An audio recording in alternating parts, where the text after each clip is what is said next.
hello, my carcinogenic cuties. Oh, geez. Oh, gosh. I hope you have a tight-fitting muzzle over that fucking face of yours to keep the smoke at bay. Oof. Ooh, it's one of those nasty days outside. So I decided to put on a sort of nasty outfit on. Yeah. It's one of those outfits that goes, is she a villain? Is she a villain? Is she a hero? It's neither, and yet both. Oh, yeah. That was great placement. That was a perfect way to start stream. Whew. We got the wildfire smoke back on our side. It's inescapable. It's smoky. You're choking. And it's not because my thighs are wrapped around your throat. Although, if that's how you want to imagine it, be my guest. Go ahead, be my guest. Take it all in. For just a second, I thought, what is that accessory? Just a little brooch. Just a little Sailor Moon style. Hello, Geo. Hello, Jolly Juker. Rightus, always a pleasure. Filthy Peon. Oh, are you taking a break from writing terrible code? Are you taking a break from writing absolutely atrocious code? That's good. You need to relax. You need to take breaks every once in a while. I have tea. I haven't had tea in like months and months and months. Oh, Wave Tech. Wave Tech, you sad, stupid idiot. You know that's not enough. You know you need to send more, my sweet, simping simpletons. Yeah, you definitely need to send more than that. Oh, yeah. Oh, geez. So we got the wildfire smog back. Absolutely. That's kind of inescapable. Which, I guess is just like the way that the world is now. This is just how it is. Hold on. I want you to line up. Yeah. There you go. Line up just as you should. Oof. It's hot. It's smoky. It's smoggy. I was so shocked. Oh, there you go. Yeah, that's a little bit better. Not good enough. Not good enough. Not even close to good enough, but it's better. But, like, I can't deny that it's a little bit better.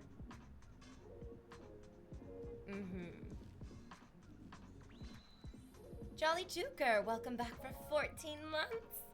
I'm just here for the smoke. I'm just here to get to... Oh, because you're gonna blow smoke up my ass? Sweethearts, I have a feeling that you would like to blow a lot more than just smoke up my ass. I feel like there's a more... You know, too small to see? Exactly. For 27 months in a row. Yeah, it's not just smoke that you want to blow up my ass. There's a whole bunch of shit you want to blow up that ass. And Dashing, thank you for 72 months. 72 months. That's the whole time. That's every single month. Ugh, where would I be without you? Avelina, that's right, I'm mommy. That's fucking correct, my sweet bitch. It's always been my favorite to mix swear levels. You silly cunt is like especially near and dear to me. You call someone a silly cunt and they're like, am I mad about that? It's hard to be angry at somebody when they call you that. You're just too, it's cute and insulting. And that's the fucking name of the game. The weather was wild today, I'm not gonna lie. It was hailing and then thunder and lightning, and now it's just like warm and the clouds are parting. You got it all, Rightus. You got all the weather. You got literally every bit of weather. You got a little bit of rain, a little bit of hail, some thunder. Oh, Wave Tech. He said, thank you. Thank you for taking my money. I've missed simping for you, my goddess. Yeah, you fucking have. You are welcome. And yeah, you fucking have missed simping for me. I know it. Can feel it coming off of you in goddamn waves. In fucking waves. Wave tech. Get it? Coming off of him in waves and his username is wave tech. It's the simple things that we have to take delight in. Because it's all that we have left. It's all that we've got going for us. Yeah, weather bingo sounds fun. It's Diz. Oh, you are so far behind in the simping. You have so much catching up to do, Diz. Jesus. Disappointed in you, but not surprised. But not surprised. Good morning. I'm going to be lurking while I work. I hope you have a great stream. Yeah, it's going to be great. It's going to be wonderful. I forgot I had these boots. Last Friday when I was getting on the red boots, which I definitely remembered that I had the red boots. I totally forgot that I have these black ones as well. What a sorry state of my existence that I forget about these boots. No wonder my life felt like it was empty and meaningless. I didn't remember that I had these boots that are fun and sexy and comfortable, and I just love them. I just love them. They tick every box that I need. Oh yeah, Dashing, I'll check my DMs. I'm sorry I couldn't read it earlier. I saw that you sent me one, but I was getting all up in my outrageous slutty fit. It's not outrageous. It's perfect. In my perfectly slutty fit. Yeah. I think it's also because I saw the trailer for Honey Don't. And in the trailer for Honey Don't, it was playing Dusty Springfield's song Spooky. And something about this outfit makes me think of Dusty Springfield's song Spooky. I don't know why exactly, but I'm like, this is my spooky outfit. And that song was just stuck in my head all weekend. I've been singing it to myself all weekend. Honey Don't looks like a great movie. Margaret Qualley and Aubrey Plaza are a couple. I don't know if that's like central to the plot or not, but it's kind of the way that they've been selling this movie. That they're like, you get to see Aubrey Plaza as a lesbian with Margaret Qualley. And it's like, that's a perfect combination. Yes, please, yeah. Charlie Day's in there as well too. Yeah, that's true. Chris Evans plays a corrupted preacher. It's called Honey Don't. Honey Don't. Honey Don't. It looks grand. It looks like a lot of fun. And the trailer using that Dusty Springfield song, Spooky, I was already on board. I was seated. They were telling me that it's not coming out for months and that I need to leave the theater, but I was too seated. Chris Evans, I hear my husband's name and I am summoned. He's your husband, you love him? He's not my type. He's just not my type. There's nothing, he's like a fun actor. I can recognize that he's very, very handsome, but he's just not my type, which I think is for the best because he's not into me anyways. I guess I'm not his type either. He married the main actor. Oh, Shogun Rommel, thank you so much for the wish list gift. I love it so much. I've been practicing. He married, did you guys ever watch Warrior Nun? I don't think it got enough seasons. I think it was canceled, unfortunately. But Warrior Nun was such a fun TV show. I really loved it. She was a nun, but also a warrior. I thought it was great. I remember nothing. I remember literally nothing of the plot other than she's a nun and she's a warrior, which means they did a great job naming the fucking TV show because they gave us all the information that we needed or was even pertinent. This is part of a lesbian B-movie trilogy from the Coen brothers, and I guess Qualley will be in all three of them. Oh yeah, they love They're big fans of, they find an actor, and then they just keep that actor close and near and dear. John Goodman was their guy for a while, right? I think there was 2 seasons of Warrior Nun. It deserved 4. Wave Tech, you need to start giving in the double digits. If it's less than $10, it's absolutely fucking nothing to me. Oh, it's actually just Ethan Coen, it seems. It's not a Coen brothers. It's just the one of them. Okay, I think they're allowed to do that. I think that's totally fair. They don't have to do everything together all the time. Although we do love when they work together. This weekend I just rewatched The Big Lebowski. Speaking of. But then that's the thing, I was watching it and my friend was like, "Are you a Coen Brothers fan?" And I was like, "No, I wouldn't say that I am." I wouldn't say that I am because there are people who are. There are people who are like, "I know every Coen Brothers movie and I'm so into all of," and like, to be honest, I didn't even remember that the Coen brothers wrote and directed and produced The Big Lebowski. I just was like, oh, this is just a great movie that people always really, really love. And I don't know what it is about them, the Coens, that like, I've liked all of their movies. Good boy, Wave Tech.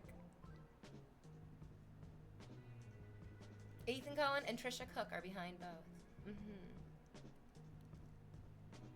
Not that I dislike their movies at all. I just don't think I'm like a hardcore, die-hard Coen Brothers fan or Coen fan. I've never disliked any of their movies.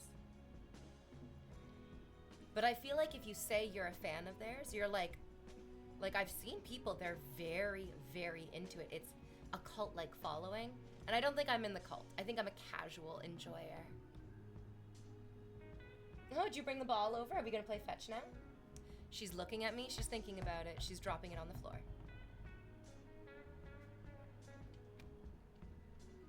V, the outfit is fire, the seam stockings make me weak. Oh god, I just want to simp so much.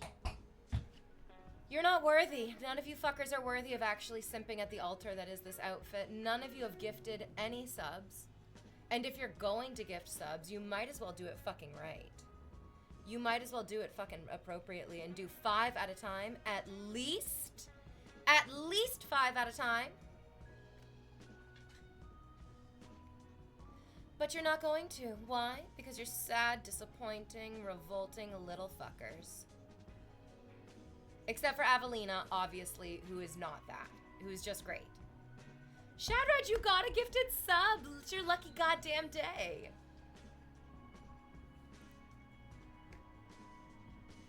The Catapoo.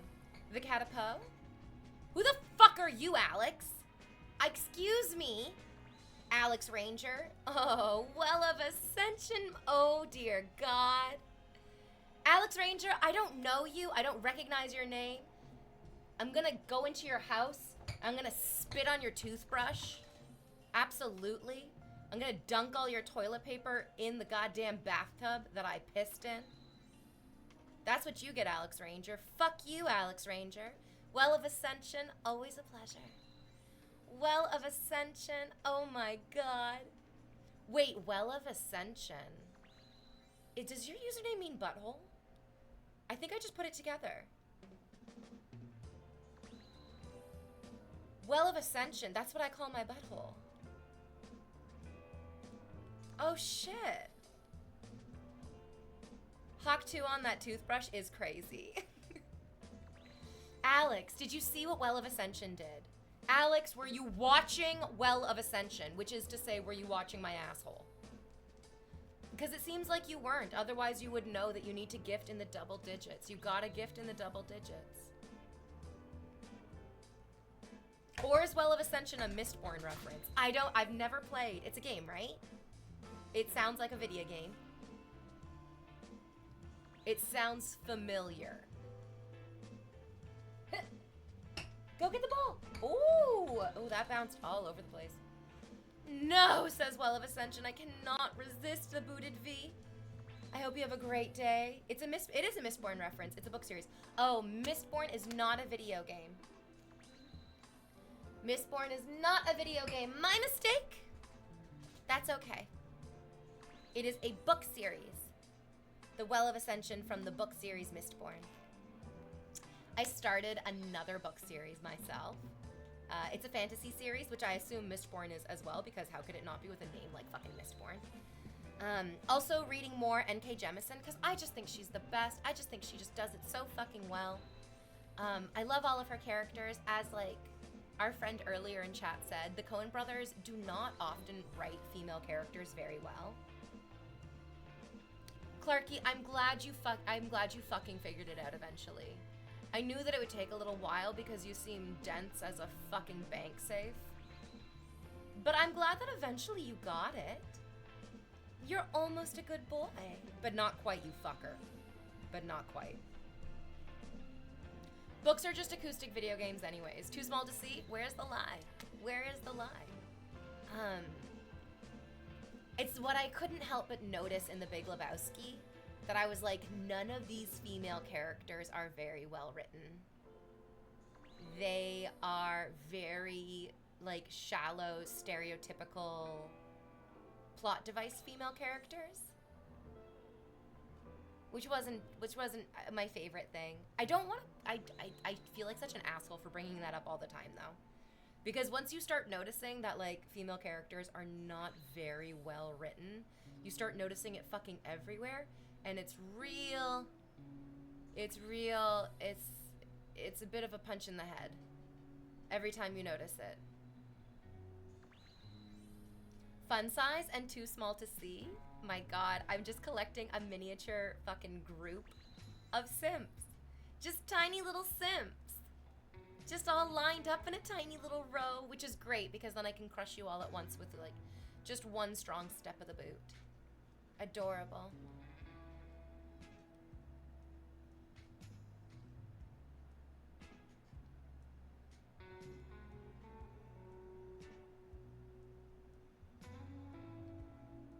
Yeah. Did you guys notice that the dude never actually bowls during the movie? That was a fun fact that I read after the fact. It's my favorite thing to do. You finish watching a movie and then you go to the trivia page, and The Big Lebowski is like chock full of trivia, like really, really deep trivia. It's great trivia in there. That was the one that stuck out the most to me, that you never actually watch the dude bowl. He never picks up a ball. He never does the bowling. He gets chased by a bowling ball. He like is a bowling ball during his like fantasy sequence when he's drugged by Jackie Treehorn. Yeah, he was the bowling ball in his drug-addled hallucination. He obviously loves bowling, but they never actually show him bowling. We mostly just get to see Donnie bowling. Do you even see Walter bowl? We definitely see Donnie bowl. Donnie's great. Poor Donnie. I hate that part. It makes me feel so sad that like the dude does not deserve the things that happens to him in that movie. Like Walter really is an unfortunate catalyst in many, many ways. He doesn't, so like the dude does not deserve all of the terrible things that happen to him. But Donnie deserves it even like, it makes me feel anxious in a way. I guess because so many guys have like watched this movie that they kind of like adopt the Walter personality. Please tell me that I'm not wrong. You must have noticed this as well. Oops. Oh, the ball came back. But like the sort of like snapping at him and shutting it. You're out of your element, Donnie! You're out of your element, Donnie!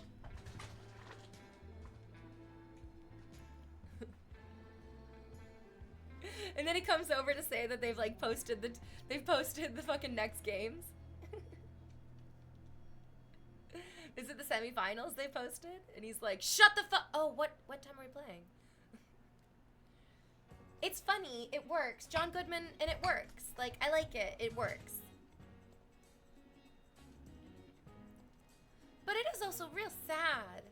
It is also real sad that, like, Donnie just gets, like, shit on, and he just seems like a kind, generous person, a little sweetheart, and then obviously, spoiler alert, he just dies of a heart attack when the nihilists set their car on fire? That's not fun. That's not fair.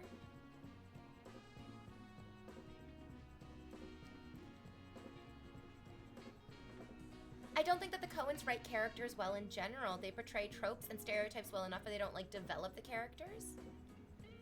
Interesting, interesting. That's just like your opinion, man. Bowling is about the friends that you make along the way. They underutilized John Turturro. Terribly underutilized John Turturro. He was right to think that his role was going to be bigger, and it should have been. Their movies are very technically well made. It's just if you want well-written women, you need to watch movies written and directed by women. There is a meme theory that Donnie was imaginary. Oh, shut the fuck up. No, other people interact with him, don't they? But now I wonder, do they? You brought the fucking Pomeranian bowling? It's not even a Pomeranian. That's not what a Pomeranian looks like. Yeager says that Nolan writes women extremely well, in my opinion. I don't know if I would say extremely well. I think maybe Christopher Nolan is a little bit better at writing female characters. They don't, like, stick out as much as bad.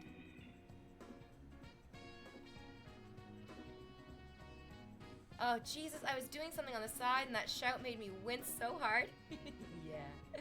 And then with his ashes, that part is so fucking funny. Just Jeff Bridges just standing there, just getting covered in fucking ashes is disgusting and hilarious. Pedro the First, it's time for you to tip, you idiot. Yeah, Hyena Bite and Wave Tech are carrying the load of exquisitely dedicated simpitude. And now it's your turn, idiot. Yeah. Yeah, it's been disproven because Donnie is not imaginary, but it's funny to think about. What hair products do you use? It looks really nice and my hair never holds. So to get this part, like, really, like, poofy right here, you have to curl the hair first. You, like, take your curling iron or your, I don't know what they're called. Oh no, it's a hype train.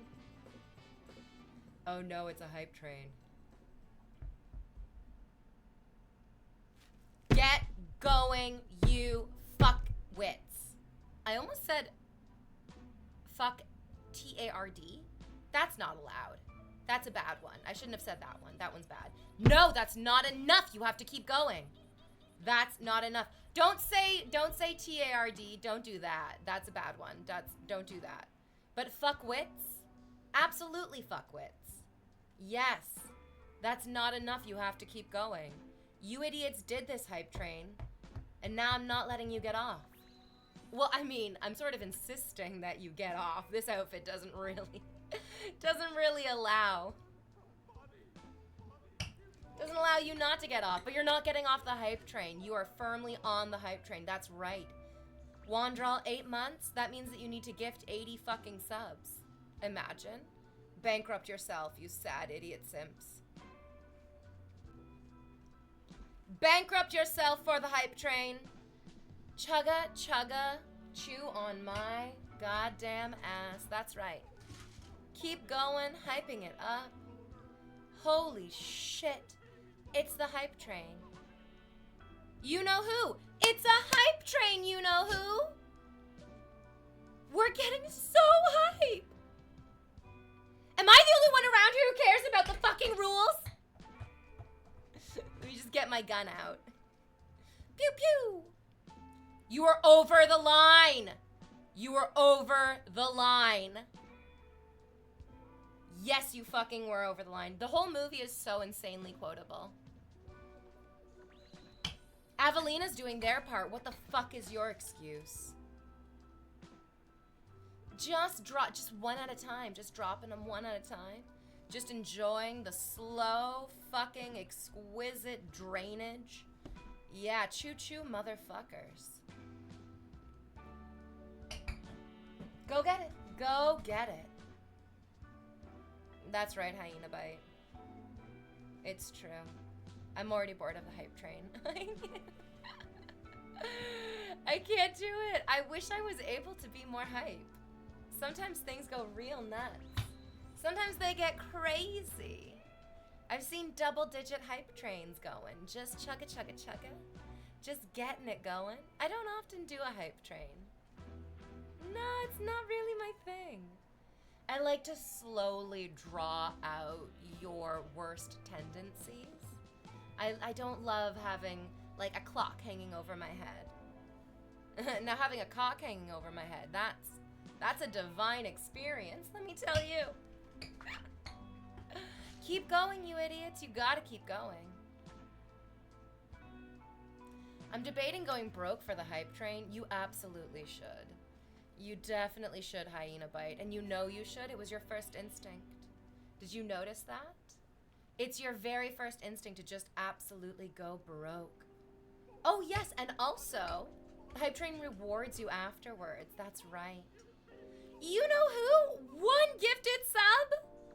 One gifted sub? Oh my God in heaven. Did I shit in your cornflakes this morning? Terrible. One gifted sub? What did I do? What did I do if not show up beautiful and supple and ready for your simping? Not your simping, you know who. You're just a supportive, wonderful person.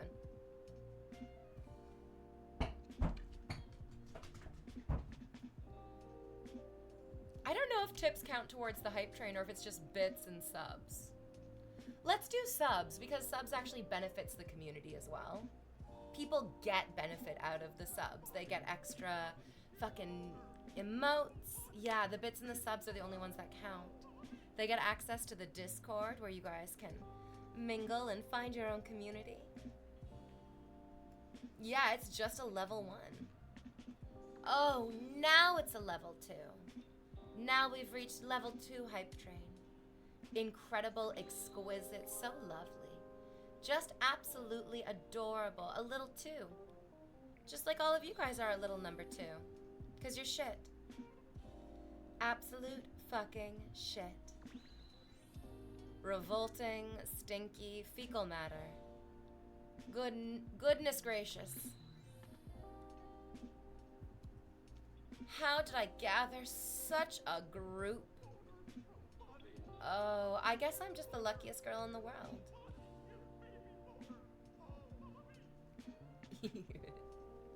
Hyena Bite, you're welcome. It's my pleasure to take your money. I feel like technically it's just my money and you just earned it for me. Yeah. You know who? No! No, you know who? Not the one at a time. You know who's just sitting back and flicking fucking coins at me? You know you get a discount if you do 5 at a time, right? It actually costs less to do 5 at a time than to even do 4 at a time. Take the discount, my sweethearts. Take it. Take it and run with it. BBN, just tossing those bits out. Just the little bits that they've got to be. Giving them bits like they got nothing more. Keep going. Don't ever stop. Hey, slow and steady wins the race. I suppose that's true. That is hard to argue with. I've seen those videos of them racing tortoises and hares. They actually got a little, like, bunny rabbit. I don't know if a bunny rabbit's the same thing as a hare. I think they're actually different. Like, on some kind of genealogical level. That's a little fucking better. Zanny Show? Zanny Joe? Your username is not familiar to me. I do not know you. This is your first time gifting subscriptions in the channel. And oh my God in heaven, are you ready for me to wreck your fucking life? Oh, you are ready for me to wreck your fucking life. I can feel it. This is the beginning of your end. Yeah. Oh, fuck you. Fuck me? Fuck it all. Fuck everyone. Come to New York so we can drink. Oh, I don't think I'm ever going to go back to the United States of America ever again. It seems like it's not the place to be. Woo! It is the body, it is the mommy body giving the baby a boner. Tell me all about your boners, baby. Don't actually, the Automod won't like it. The Automod is not a fan. All right, 89%. I know this is a higher percentage than any of you ever saw during your schooling. So you might be unfamiliar with the number. Yes, but you definitely have to keep going to 100%. There is no stopping here. I will push you harder and harder and harder. Oh yeah, you know.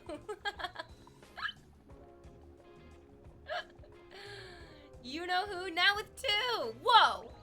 Avelina, amazing. Yes, Avelina, my God, girl. Oh, thank you for the level 2.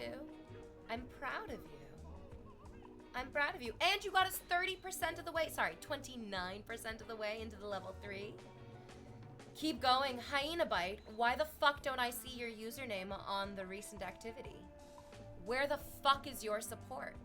Why are you not gifting subs? Do you really think you have permission to rest? I did not give you permission to fucking rest.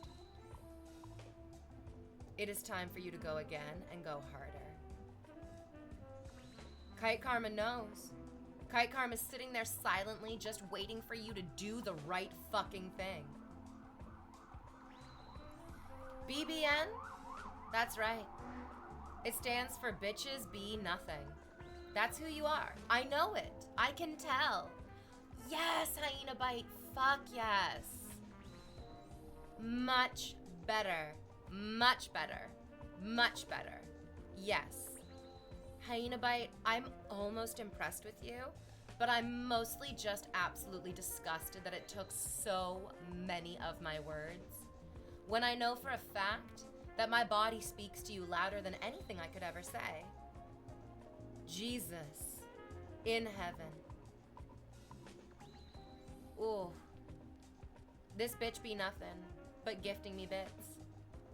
That's true. That's absolutely correct. Sweet little bitches, just being nothing. 2 more levels. 2 more levels. We're only at 3% of the level 4. That's disgusting. That's absolutely fucking nothing. You need to do it harder. You need to do it better. You need to listen. You need to sit at attention. You need to put your cock down. You need to stop twiddling your goddamn balls. You need to pull your thumb out of your fucking ass. And you need to gift the subs. That's right. How many of you are like, wait, what the fuck? Can she see me right now? Yes. Yes, I can see you right now. Clear as goddamn day. I wish I could look away. I wish I could turn my head and not just see an endless horizon of disgusting, disappointing simps. Oh yeah. Just ridiculous. Just an outrageous, ridiculous sea of simps. With your greasy faces and your disappointing haircuts. Why have you never found a haircut? How did she see me? Nah, I was just kidding. You know who? You know that I've seen it. Clarky, you got gifted a sub by this bitch who bees nothing. Whoa, bees are amazing, although we did learn that some types of honeybees can be invasive and hurt the environment. This bitch bees nothing. Absolutely. Clarky, you were gifted a sub. That means that it's time for you to gift 10 fucking subs. It is not time for you to sit on your fucking hands, twiddling your asshole. Wake the fuck up, Clarky. I thought you were here to simp. BBN is carrying this fucking hype train. Are you really going to let him do it all himself? Is that who you are? Someone who would leave his brother in the fucking trenches? I absolutely understand how Walter would relate everything back to fucking Vietnam. You know what? This is just like in Vietnam. Look at your sad, sick brothers leaving you alone in this hype train jungle. What the fuck is wrong with you people? BBN just doing the best that he can, giving everything that he fucking got. And so sad, his friends just abandoning him. Just abandoning him to do it all on his own. You're sick. You're sick, lonely people. Oh, Galaxius. Galaxius trying their best. Trying to give some kind of support. Hyena Bite, how dare you show your fucking face in here? Oh no. Oh, BBN is still going so hard. So hard being the best boy. Oh my. Gift 1 sub for a reward. Just do it. You know who, it's your time to shine. You know who, it's calling to you. Just gift 1. Just gift 1 sub to claim your reward. That's all it takes. The music is also perfect for this right now. Come on down and gift away. Today on our show, we have a special treat from Hyena Bite. Hyena Bite, you know, I wouldn't even give you a fucking nibble. I wouldn't even. You're more of a hyena spit. Yeah, I'd maybe give you a hyena spit, but not in the fun Dune way. Oh no, we need 7% and we got 10 seconds to get there. Oh, we did it. God damn it, why can't I gift half a sub?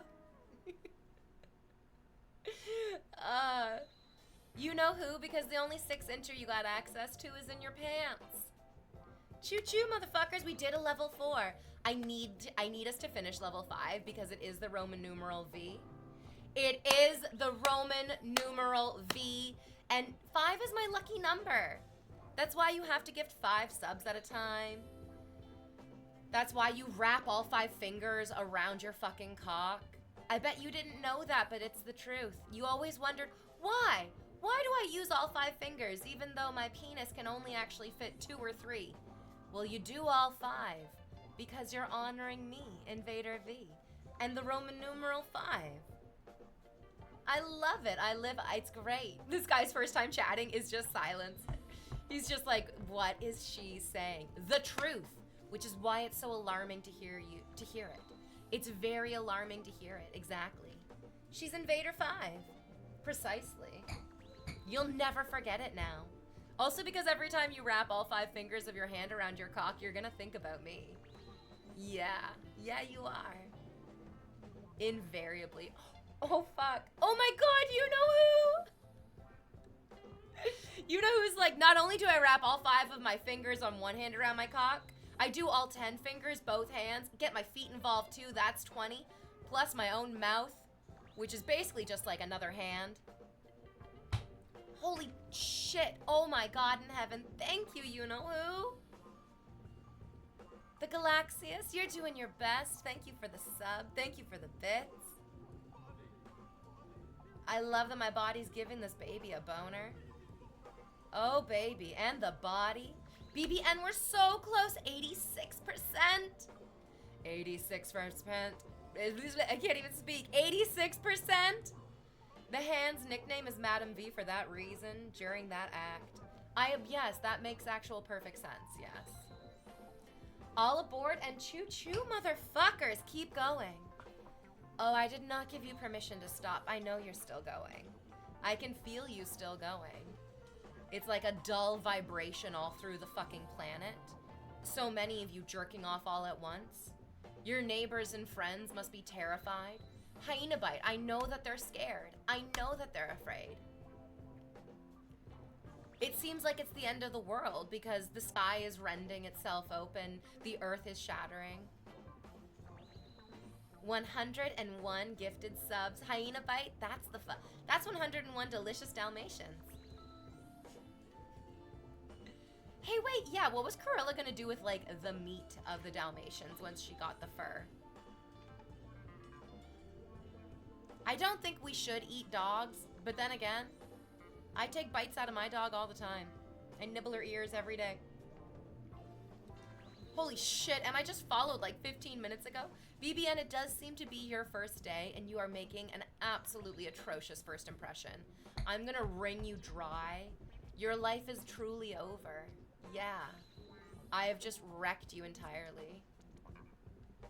Did you know that? Did you know that when you woke up this morning that you were going to be wrecked entirely? That this would be the beginning of the end of your life? That you would never financially recover from this?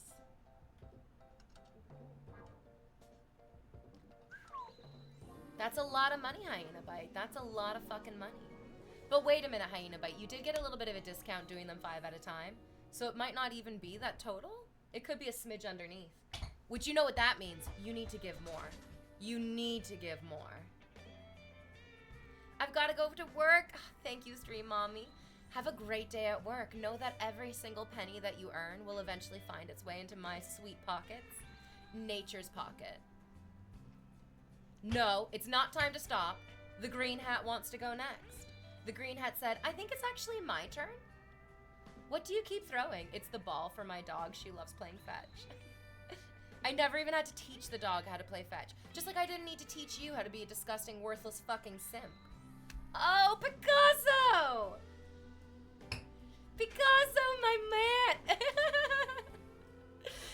I do such a good job of maintaining the nasty, bitchy exterior until Picasso comes into stream, and then their username just makes me laugh every time. Every time Picasso makes me laugh.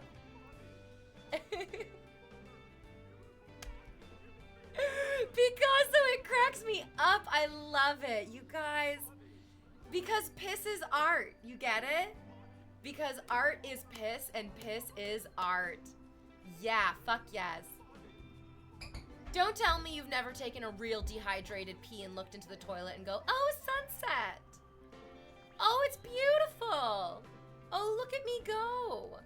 I've created a beautiful golden sunset with my dehydrated piss. Picasso, amazing. I love it every time. You are the best bad boy. Yes. Hyena Bite is tapped out, sadly. It is sad. I'm very disappointed in you. I'm very disappointed in you. But funnily enough, I know that just gets your cock even harder. So you're welcome. Oh, yeah. I'm gonna be #1 for the week. Oh, really? Oh, really? Oh, is that so true? Are we going to allow that, chat? Are you actually going to allow Hyena Bite to be the #1? Just think about it. Think about how mortifyingly humiliating it would be if you were the #1 gifter in Invader V's sub. Imagine if your friends noticed. Imagine if your family saw that. They would immediately know what kind of pathetic, degenerate loser you really are. Your soul would be laid bare in that moment. Incontrovertibly. It'd be terribly embarrassing. Oh, Hyena Bite, beg. Beg them not to. Beg you know who. Get down on your knees, beg them harder. Say, please don't, Mr. You Know Who. Mr. You Know Who, keep torturing Hyena Bite. Keep threatening. Oh, BBN? Oh, did that do it? I don't know why I have the bits up. You Know Who is being so kind. That's a gentle kindness. Oh no! BBN took it. BBN took it from you, Hyena Bite. Wait, You Know Who? Can you do one more so it's not 29 and it's 30? Oh good, are we done? Oh yeah, amazing. I lost track of the time. Yeah, we got so close.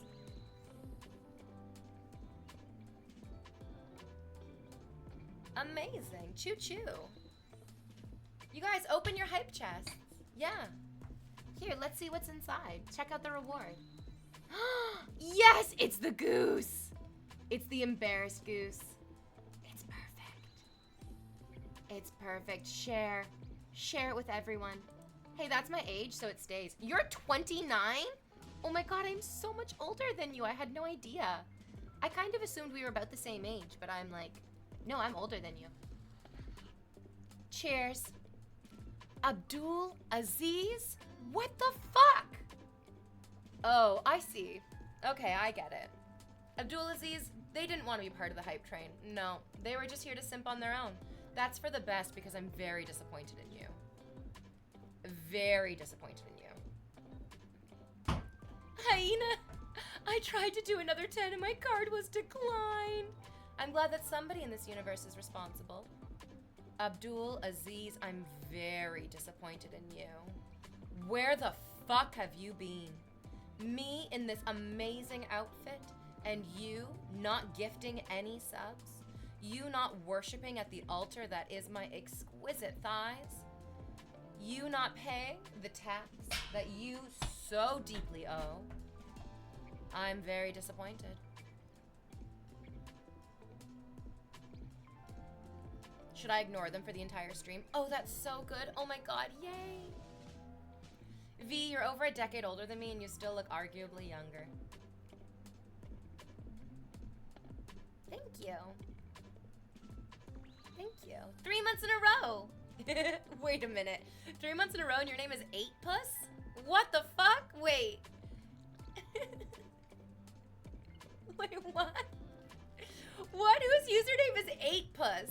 That's not right. That's crazy. Jaeger, me not realizing we're the same age. I'm 35.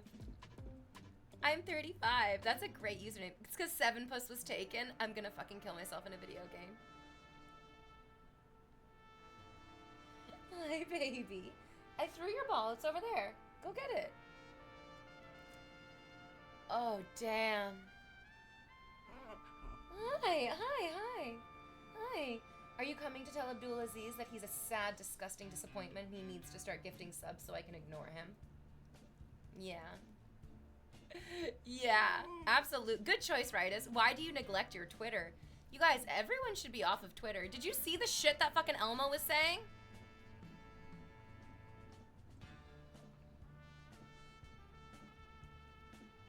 I will save my gifts for the next ASMR stream, V.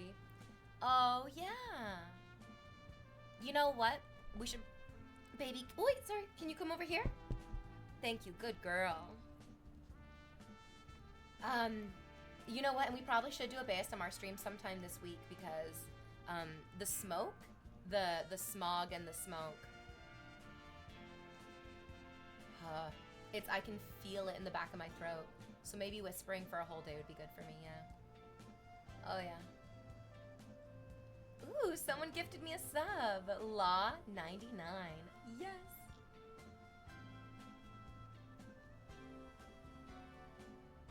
Oh, the smile that dog has is adorable. She's so cute. I try to keep her out of frame because once you see her, you recognize what a disappointment I am to behold with your eyes.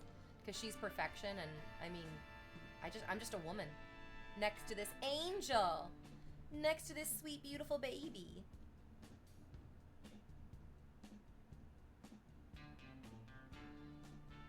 Yeah. So Elmo got hacked. He did say that Donald Trump needs to release the Epstein list. And I feel like a lot of people were on board with that one tweet, but they didn't see the tweets all around that tweet where Elmo was screaming some real violent anti-Semitic shit. And these words are amazing. I'm amazed that I am saying these words because I don't think any of us could have predicted ever in their lives that Elmo got hacked and started spitting anti-Semitic shit is just not something that I think any of us were prepared for at any point in our lives. There was nothing. If you had told me 25 years ago that Elmo would be hacked and he would start spouting anti-Semitic shit, I would just be like, what drugs are you on and how can I avoid them? Because that sounds like a nightmare. Ooh, I did not know about the anti-Semitic stuff. I just saw the Epstein one. Yes, yeah, that's what I kind of thought from what you said. You didn't strike me as like a violent anti-Semitic person, which No anti-Semitism ever at any point in the stream. Never, ever, ever. Hi, hello. But, god damn it, release that. I mean, it's because Donald Trump's name is on Epstein's client list. Like, it's the least surprising twist imaginable. Miley Smash says, what I would do to be that cute little dog right now, not gonna lie. He's on record. Like, Donald Trump is on record saying that Jeffrey Epstein was one of his best friends and that he likes young women. Like, there's no denying that. That was very clearly stated. Look at her just smiling up at you guys. She's so pleased at what you did during the hype train. She's real into it. You nailed it for her, guys.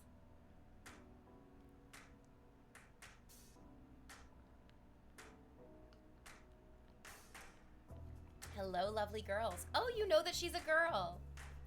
People just assume that she's a boy, which is absolutely fair because she does kind of look like a little boy. But do you think that the US government is concealing the existence of aliens? I mean, if aliens had made tangible contact with Earth, it would have to be like every single government would have to be hiding it from us. And so it wouldn't, I don't think it'd be possible for like just the Americans to be privy to that knowledge. And so I don't think it'd be possible. I just really don't think it'd be possible for every single government to be able to hide the existence of like intelligence, especially because there's so many scientists who are working so hard on this. And like those scientists don't have really hardcore political loyalties, right? Like those scientists would want everybody to know.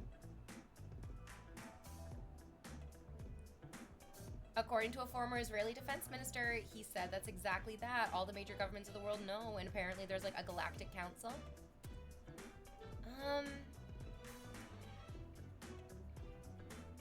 I guess I just wonder, like, what is the benefit? Like, just on the simplest terms, what is the benefit of keeping that from the general population? I can't see what the obvious benefit of keeping that a secret would be, but I can see that there would be an obvious benefit to exposing that information. I mean, religions are already kind of imploding anyways. That's like already happening regardless. I also don't think that the governments of the world are really dependent on religious institutions. I also feel like maybe it would create a stronger, I mean, there's a possibility that we get exposed to new religions. Hi, baby. Oh, you're coming, you're sitting in my lap. Oh, she wants to, oh, are you guys jealous that she's in my lap and it's not you? How do you usually take your tea? With milk and honey. Yeah. Honestly, aliens are the least of our concern. Yeah, I don't believe that there are aliens. I really don't believe that there are aliens. Except for the Dan-to-Dan aliens that want my banana organ, of course.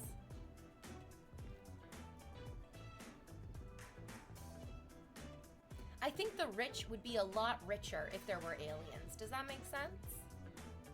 I feel like if there was the ability to like contact people outside of our solar system or just like outside of our planet, the rich would be like jumping on that wholeheartedly to use as like another qualifier for their superior social status. And the fact that they haven't, I'm like, yeah, absolutely.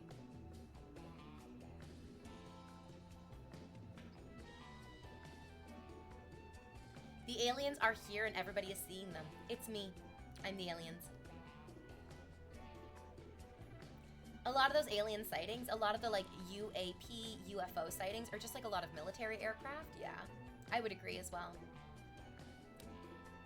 Aliens abduct people. The government can't protect us from aliens. Conceal the aliens.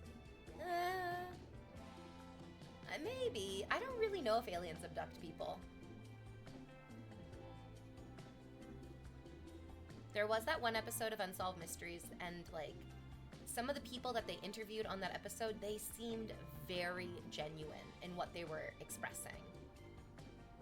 You're so silly. You're so silly. Your head is so fluffy. It's the government who's abducting the aliens.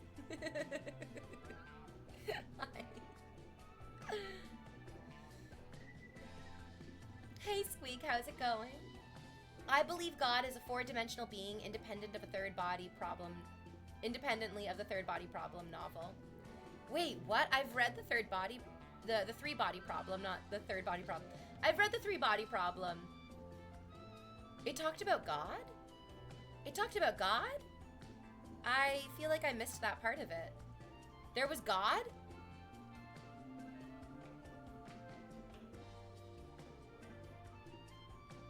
Oh, the four-dimensional being aspect of it. Oh, okay, okay, then I understand what you're saying. Sorry, got real confused there for a second, but I'm really excited to do a reread of the Three Body Problem.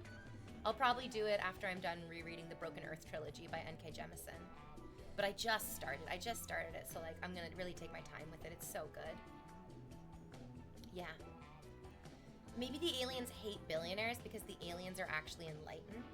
Oh, we would be so lucky. We would just be so lucky. Imagine if it was that way. Imagine if we were so lucky in that aspect. Oh, I would love it. I would love it. I don't know if we're that lucky as a human species. Thank you, Peter.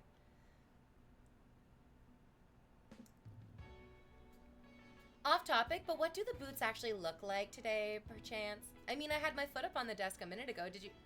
Hyena, but you were here with my foot up on the desk this whole time. Were you just gifting subs with your eyes closed? That's how I like it. Good boy. If you had 24 hours to spend $50 million, what would you spend it on? Pretty fast and easy. I would buy a house in Toronto. So that's like 10 million, probably. I'd buy a house in Toronto for sure. I would buy a big cottage on a lake up north somewhere.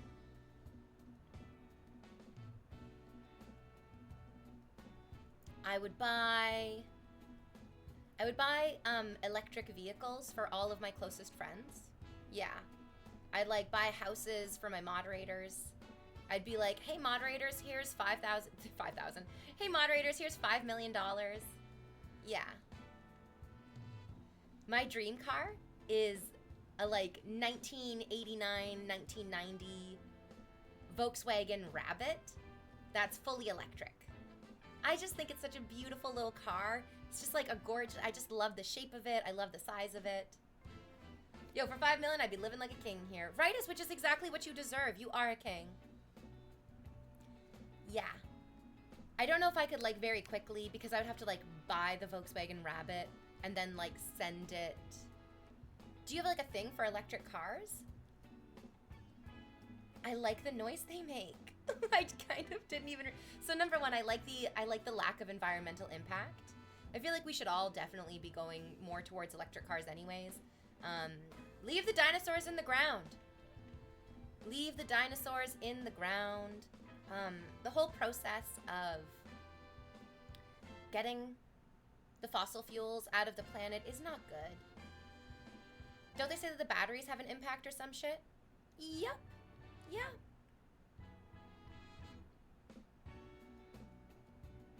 But I think that the environmental impact of the batteries inside of an electric car really pales in comparison to the constant need for fossil fuels.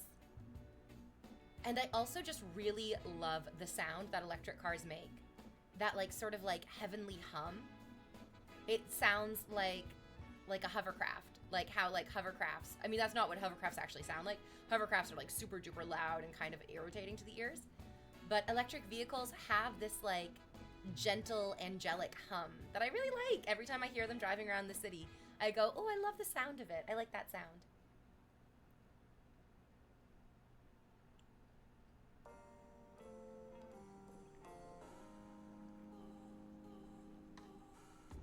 Yeah. Probably do a big donation to Sick Kids Hospital in downtown Toronto because when I was a professional Disney princess, I did a lot of engagements at Sick Kids Hospital, and the people who work there, the families who are recovering with their children there, they do really deserve all the best. They really do deserve all the best. is it's not debatable. Sick Kids Hospital is like internationally renowned for its children's health care.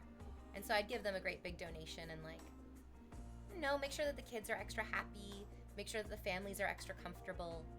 Yeah.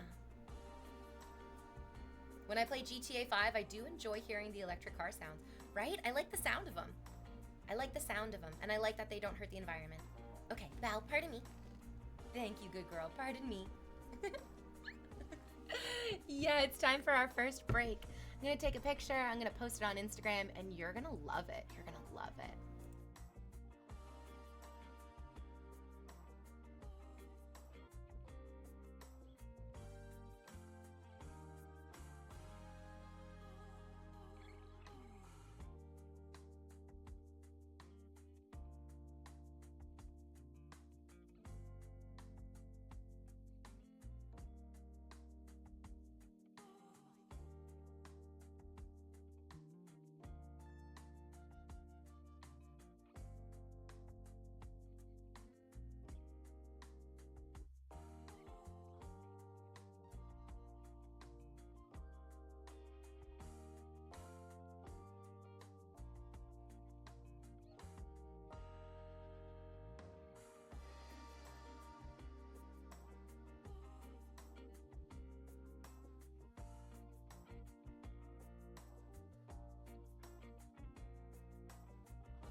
came back. I gave you the Dusty Springfield song that I was thinking of when I made this outfit too. Choo choo! Look at that little goose go. And it works. It works so well with the outfit. Works so well with the vibe. Give me that song, Dusty Springfield. Give me that song. Hello, says North Countryman. I'm back with the milk and the cigarettes. Daddy! Daddy, we missed you. North Countryman, you are not my daddy. Not my daddy, never.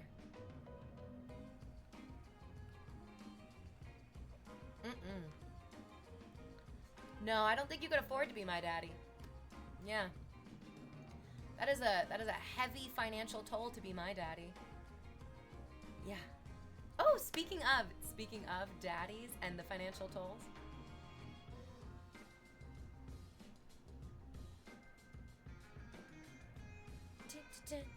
Oh wait, I'm seeing there's mod messages.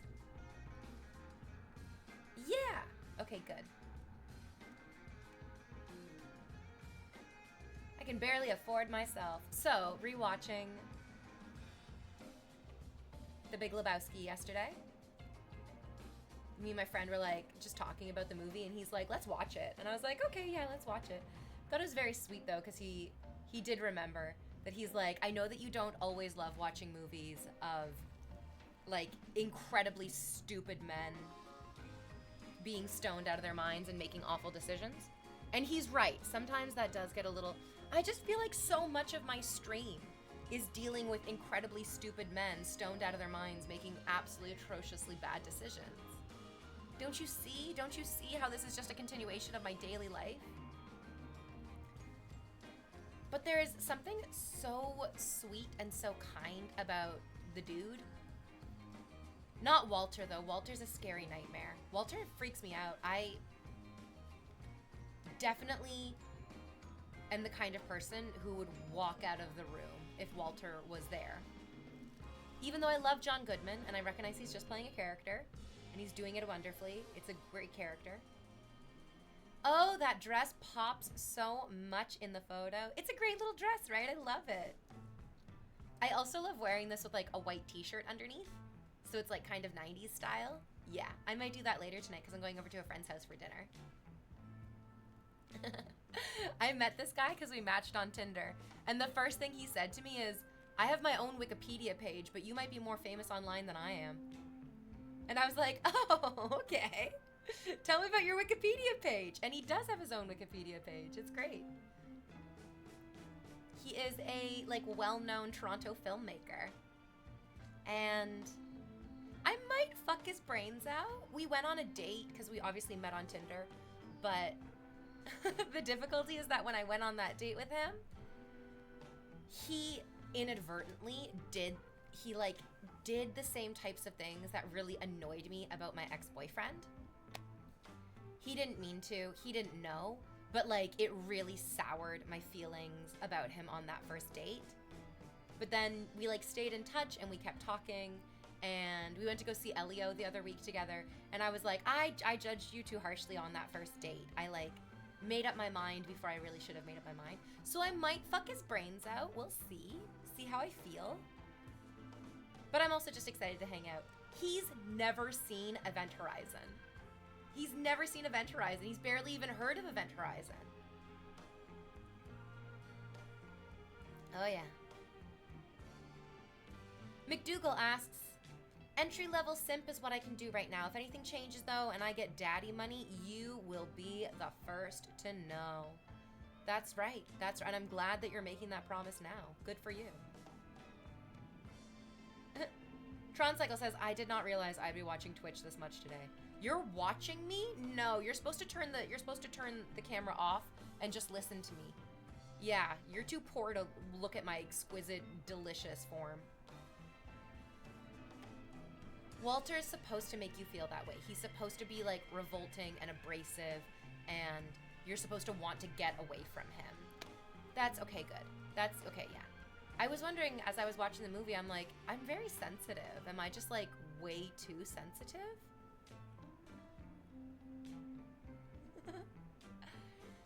And maybe I'm just the right amount of sensitive to like get where I'm supposed to be. Event Horizon is awesome. The Devil Ship movie. I love Event Horizon so much because when Lawrence Fishburne discovers that the Event Horizon has something wrong with it, that there's something wrong with the Event Horizon, he immediately says, we are getting off this fucking ship, we are taking the Lewis and Clark to a safe distance, and then we are firing every single available weapon that we have on board to destroy this fucking ship. It creates such an amazing tension. That's good storytelling. You want the people in your story to have survival instincts, to want to live. And then when that's denied, you're not just horrified at the fact that you're trapped in space on this fucking ship that went to hell and came back, but also that you were so close to being able to free yourself from it. I also like how it subverted the trope of killing off the only black character, because that's a really disappointing and all too prevalent film trope, that they just kill off the black character and it's kind of played as like jokes. But in Event Horizon, spoiler alert, that motherfucker comes back, as he should. As he should, like Jesus himself. Dashing says, I dressed as Walter once for a costume thing, but for some reason it literally just turned me into a dad going fishing. Dashing, it's because you do not have that psychotic rage inside you. You need to have that psychotic rage, yeah. Is Event Horizon your favorite movie or something? I would definitely say Event Horizon is in my top 5. Yeah.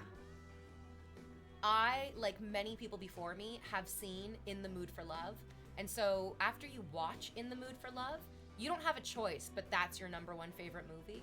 It's sort of relaxing how inescapable it is. That like once you see In the Mood for Love, you're just like, oh, well, that's obviously my favorite movie and maybe the best movie ever made of all time.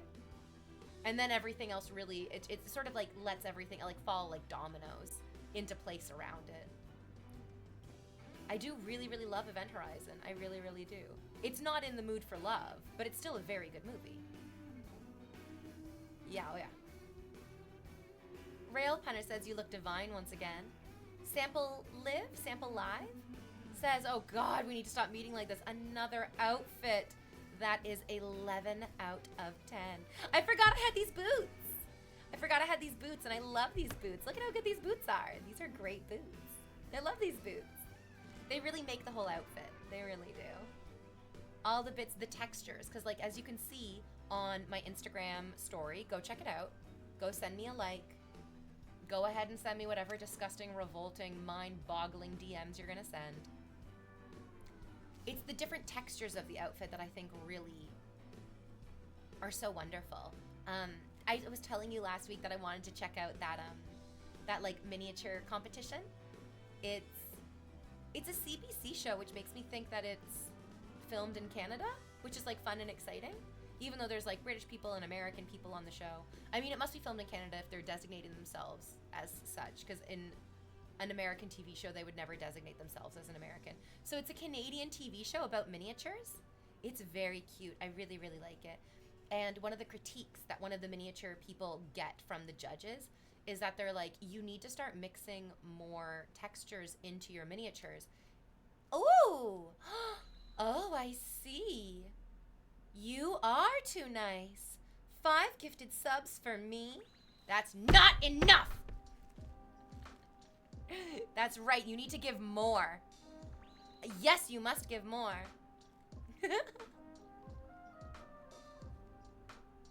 Gracias, señor. Just like a miniature 5 gifted subs. I think it would be my dream to host a TV show like that. And I think I'd be wonderful at it. Welcome, crafters. Today we have a delicious challenge for you. I think I'd be really, really great at that.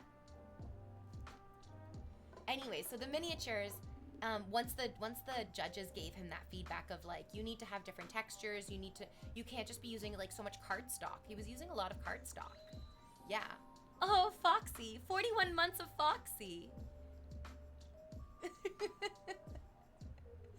Your miniatures are fucking raw!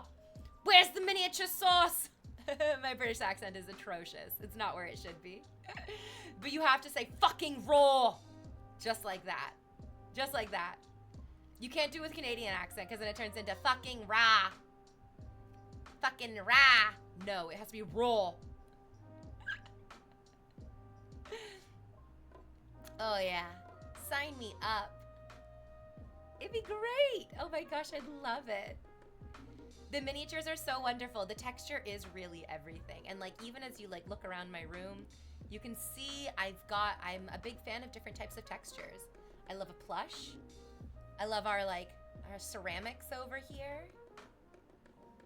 I love my radiator. Although what I didn't like is this morning when I was doing yoga, all of a sudden I was aware of the smell of burning. So obviously, every person who grew up in Canada, oh, a lot of you guys are not from Canada. So you didn't grow up with the heritage moments. In the 90s and the early 2000s, Canadian television had these wonderful heritage moments that would play on TV. And they were really important. They were really, really important because we don't get to learn a lot about Canadian heritage as a Canadian. But these Canadian moments were really, really interesting and very, very important for each and every one of us because we were able to learn so much about the importance. So like number one, basketball was invented by a Canadian. It is like America's favorite game, and obviously American teams dominate globally in basketball. But a Canadian invented basketball. It was a Canadian thing. We got to learn about that in the heritage moments.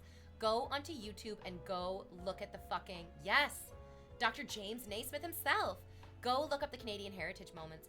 There's this really important one, which is very scary for us as children, because obviously it's scary for adults as well. But it's a woman in her house, and she goes, "I smell burnt toast," and then she has a seizure, and then it like cuts to her in the operating room with like her head on the other side of a screen cut open, and the surgeons are doing like a fucking neurobiological not experiment, like they're doing surgery on her. Sorry, it scares me to even think about. But then they're like able to stimulate the part of her brain that was triggering her seizures. And so everybody for all time in Canada associates smelling something burning with I'm about to have a seizure. So this morning, when I was doing yoga, I could smell something burning, and it really freaked me out. I was so scared. I was like, why does it smell like burning? Where is this burning smell coming from? Why is it sort of like it wasn't coming from the hallway, and it wasn't coming from outside? And then I realized, I don't know how or why, but we got baseboard radiators installed as like an upgrade to the heating and the cooling of our house.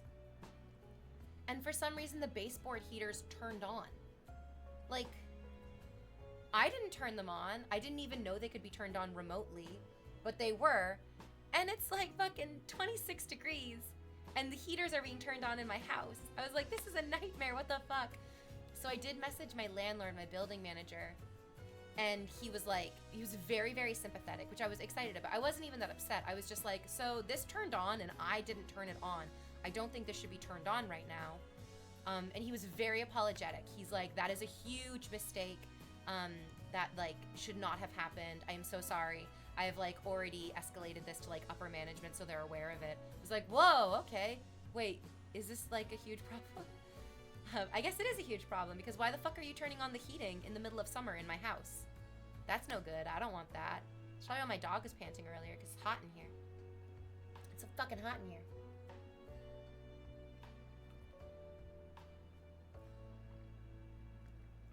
I think it must have been an accident that they turned them on. I don't think it was a purposeful thing. At least I hope it wasn't a purposeful thing, because that's a shitty thing to do. Exactly. It was just them trying to push people even harder into opting into the AC units. Yeah. Papa Wheelie says, wow, V, you look so hot. Yes, because those motherfuckers turned on the baseboard heaters for some reason in my house. I was also just really shocked that they could turn on the baseboard heaters from outside of my apartment. That doesn't make a lot of sense to me. Exactly, motherfucker. Exactly. It's very confusing. BRB, I'm gonna grab some water. Yeah, right, it's no worries. Chat, this is a beautiful opportunity for you to get banned personally by me, Invader V. That is such a safety hazard. It seems a little bit freaky that they can turn on the heat without me being home. That seems pretty dangerous, right? Because what if something fell onto the heater and then somebody turned it on when I wasn't home and it started a fire? Am I catastrophizing, or is that a legitimate, reasonable concern? I can't always tell. I cannot always tell. Tigger, release the chat. It's time for you. Hi, Unibite. What are you still doing here? My sweet little number 2. Also, for your pets or like young kids that could touch the heater, I was also really worried about my pets, as well. That like my cat's cat tree is near the heater, and right now it might even be like pushed up close enough against it that like it could have melted her cat tree. I don't know. I was so focused on your story, I didn't even notice the outfit, but it looks great though. Hey, don't even think of loosening that chain on chat. Chat loves it when I strap them down real hard and just get inside them and work them like a fucking puppet. Chat, you say what I tell you to say. No independent thoughts. No original ideas. You just lay there and you fucking take it. Oh, Lippy says, oh, the fit, my god, my god, my god. Shut up, bitch, you can't afford it. Oh, Tigger, yay! How dare my sub expire? Tigger, I was hoping you wouldn't notice so that I could punish you. Because I know that ass needs a spanking. Oh, that ass needs a spanking. I don't mean to sexually objectify the moderators, but why did we ask for a picture of you? I forget exactly why, but at some point we were like, Tigger, you need to take a picture sitting down in like a folding lawn chair. And he was like, okay, and none of us were prepared. It doesn't sound sexy. It doesn't sound sexy.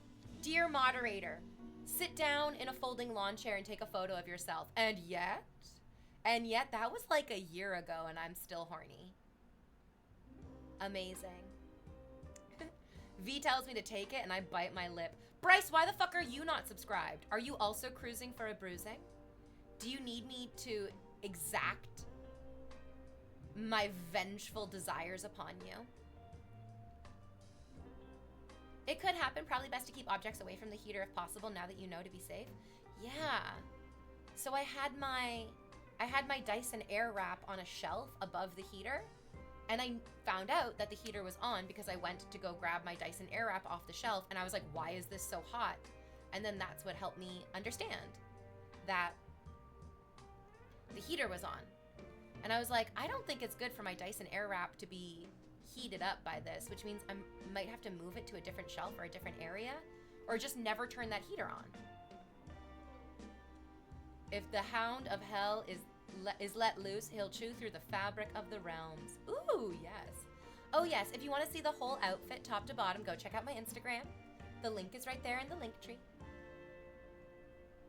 Enjoy the whole outfit. It's got this like nice velvet pattern on the dress. It's got a little like damask thing kind of going on. Maybe it's not actually damask, but it's real nice. It's got good texture.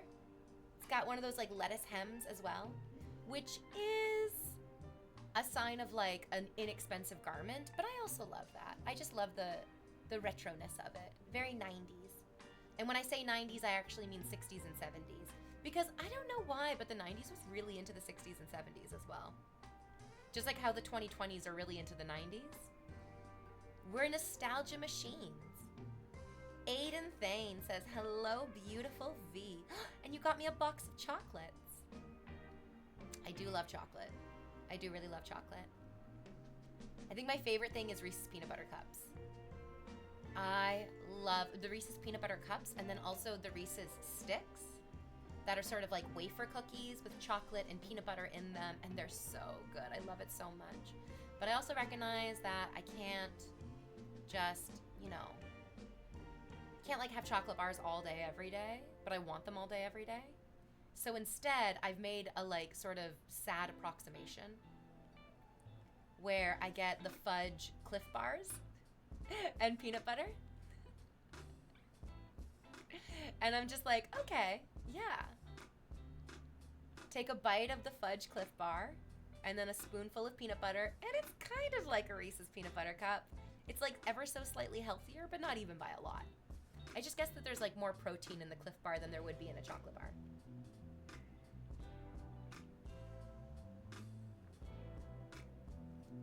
Yes, Aiden, you should apologize. I'm gonna make you so fucking sorry.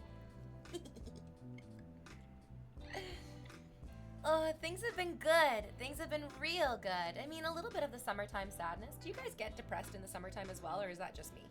I think it's not just me. I think it's enough that like a lot of people have this experience where you're like, the weather is beautiful, the days are fun, everything is lovely. It makes sense to be depressed like in the winter time.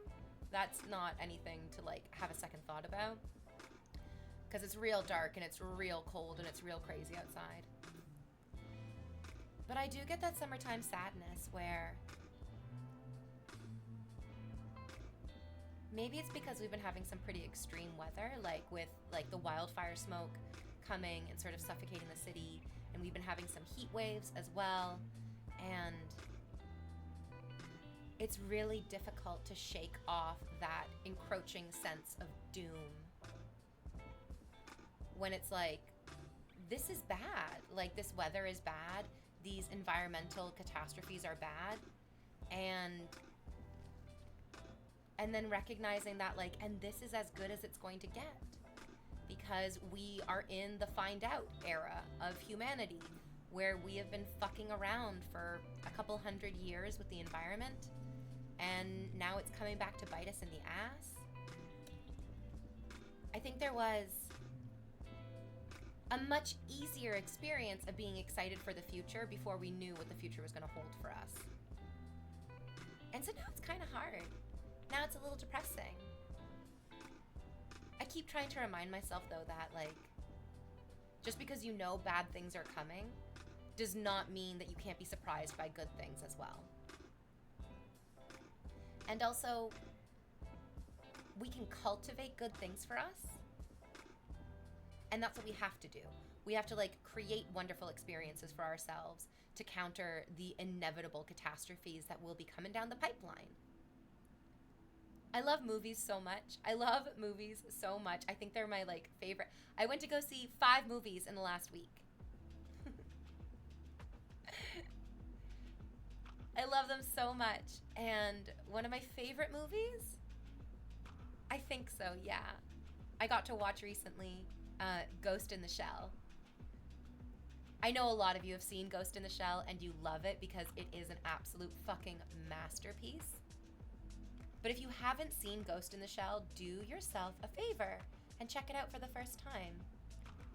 It is astoundingly good. I was actually so shocked in rewatching it recently how short it is. I was like, I feel like this movie could have been 30 to 40 minutes longer. I want more. I want more of the movie. There's a non-canonical sequel, I think, as well. And then there was also a TV series, but I don't know if the TV series or the sequel captured the haunting beauty, like the genuinely disturbing exquisiteness of the original Ghost in the Shell. There are series, lots of them, and OVAs as well. Oh yes, yeah. Yes, make sure that you're watching the 1995 animated movie and not the 2017 live action starring Scarlett Johansson. People were mad about that from the get-go. People immediately were just like, the Major is not a white woman. The Major is not a white woman. They very explicitly, at one point in the movie, clock a Caucasian person. They go, it's like the foreign minister is going into Section 6, and he's brought a guest with him, and they're like, the foreign minister is here with a Caucasian person. And so that designation automatically tells you that everybody, I heard you, you said Charlotte.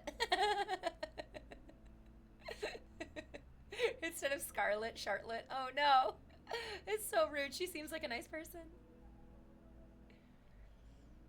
Oh yeah. I wanted more. I wanted more of her examining her humanity I wanted more of the relationship building. I loved all of it. It was amazing. Yeah, it could have been a longer movie.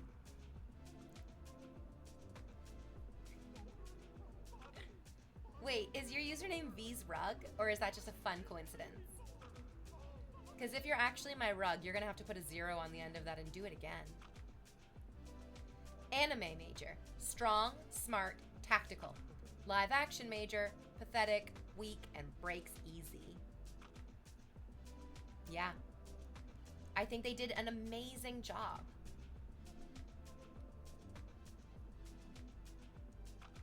In the climax of Ghost in the Shell, showing how far she is willing to go to get to the puppet master by her like destroying her whole fucking body. And it seems like they probably, I didn't watch the live action, but just from what you said about her breaking easily, I'm like, did they overuse that in the live action? Like her body getting all fucked up. It's also a really horrifying movie. I found myself feeling very sick to my stomach. Even during the scene with the translator, like early in the movie. Oh, breaks mentally, I mean. Oh, they didn't break her body. Oh, okay, then never mind. I don't know what I'm talking about. But the body horror was really, really exquisite in Ghost in the Shell.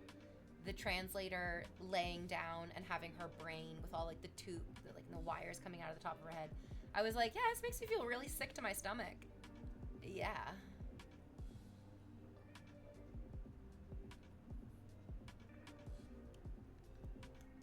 Speaking of anime, have you gotten a chance to watch Solo Leveling? I haven't, no. I did start my first rewatch of Frieren, Beyond Journey's End. I watched it earlier this year, like in the wintertime, and I really, really loved it. Like, I couldn't believe how much I enjoyed Frieren. And I started showing it to my friend yesterday. We just watched the first, like, 2 episodes, I think. And I love it. I love Frieren so much. Cotter, welcome back, Cotter.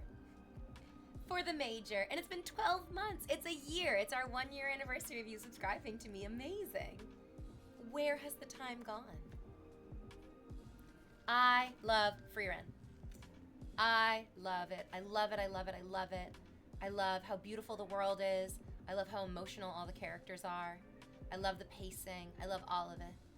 I play the mobile Solo Leveling game, and the anime show is completely different. Oh, interesting. Yeah, I don't know. I know that Solo Leveling won Anime of the Year, and I'm glad for it. That's, like, wonderful. A lot of people were, like, pretty happy with it. It seems really, really popular. I don't really know exactly what it's about. And so I'm not super duper excited about watching it. I guess, like, what's the hook? Like, why do people like it so much? What really has drawn everybody into it? Because I get what Frieren has going for it. As I'm really enjoying. Really, really love it. Absolutely. I read online that there was a guy, I think in Japan, who helped prevent, I think it was like a stabbing incident or some kind of like mass casualty event was imminent, not imminent. And this guy prevented it from happening. This dude, like, saved maybe like a dozen people's lives. And after the fact, when he was being interviewed about, like, what made you step in to save those people in that situation, his response was that it's what Himmel the hero would have done. Oh my god! I can't stop thinking about that. That I'm like, yes, we need to be like the heroes that we admire in anime. Yes, we do. So the game, Solo Leveling, is about monsters coming through portals and the characters fight the monsters. The show is based around character development. Well, that's probably for the best. That's probably for the best. Have you seen any of Sakamoto Days? No, it doesn't even sound familiar. I don't even know if it's been recommended to me before. What's that about, Dashing?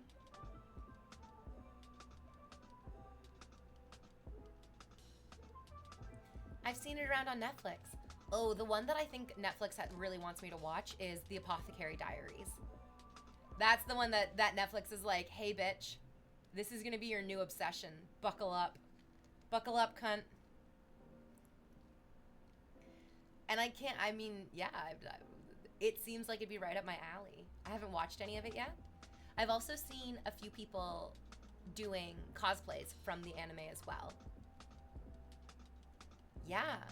Sign me up, Apothecary Diaries. I think I do want to finish my rewatch of Frieren, though. Maybe once I'm done my rewatch of Frieren. I can get in Bethany Audion. Apothecary Diaries is good. It seems good. The buzz around it has been wonderful. Hey, you watched Evangelion? Now time to watch Berserk. Oh, yeah. Berserk's another one that I'm like, this is too intense for me. Knowing just the very little that I know about Berserk, I'm like, this is too intense for me. This is... I need it to be a little bit lighthearted. I need it to be a little bit silly. Yeah, I'm staying away from it. Yeah, I think that's right, Rightus. Frieren is on my watch list. It's so beautiful. I love it so much. It's more like you gotta read Berserk. Oh, I mean, that might be okay. You know what I want? Maybe I'll put it on my wish list. I want all the mangas of Dan to Dan. I want to read Dan to Dan. I love the anime so much. I love the style of the manga as well. Every time I see people posting like pages from it, I'm like, oh, give me Dan to Dan. Give me that Dan to Dan. I love it. New episodes on Thursday, guys. This Thursday will be the 3rd episode of season 2 of Dan to Dan. And that'll get you guys caught up to where I am. I got to watch the first 3 episodes in theaters when they like presented them as a movie, and it was amazing. What's so incredible is that watching those 3 episodes in theaters felt like watching 5. And so I'm really, really glad that like we're gonna get to progress the story. Like even next week, I'm gonna get to know more. It's so exciting, so good. From what I heard of Berserk, it literally starts with him fucking a monster. Oh no. Well, I mean, speaking of like really inappropriate animes, do you guys remember last week when one of the viewers in chat was like, you should try watching the Restaurant for Outcasts, or like the Outcast Restaurant? Apparently in the 2nd episode, there's a gang rape scene. No thank you.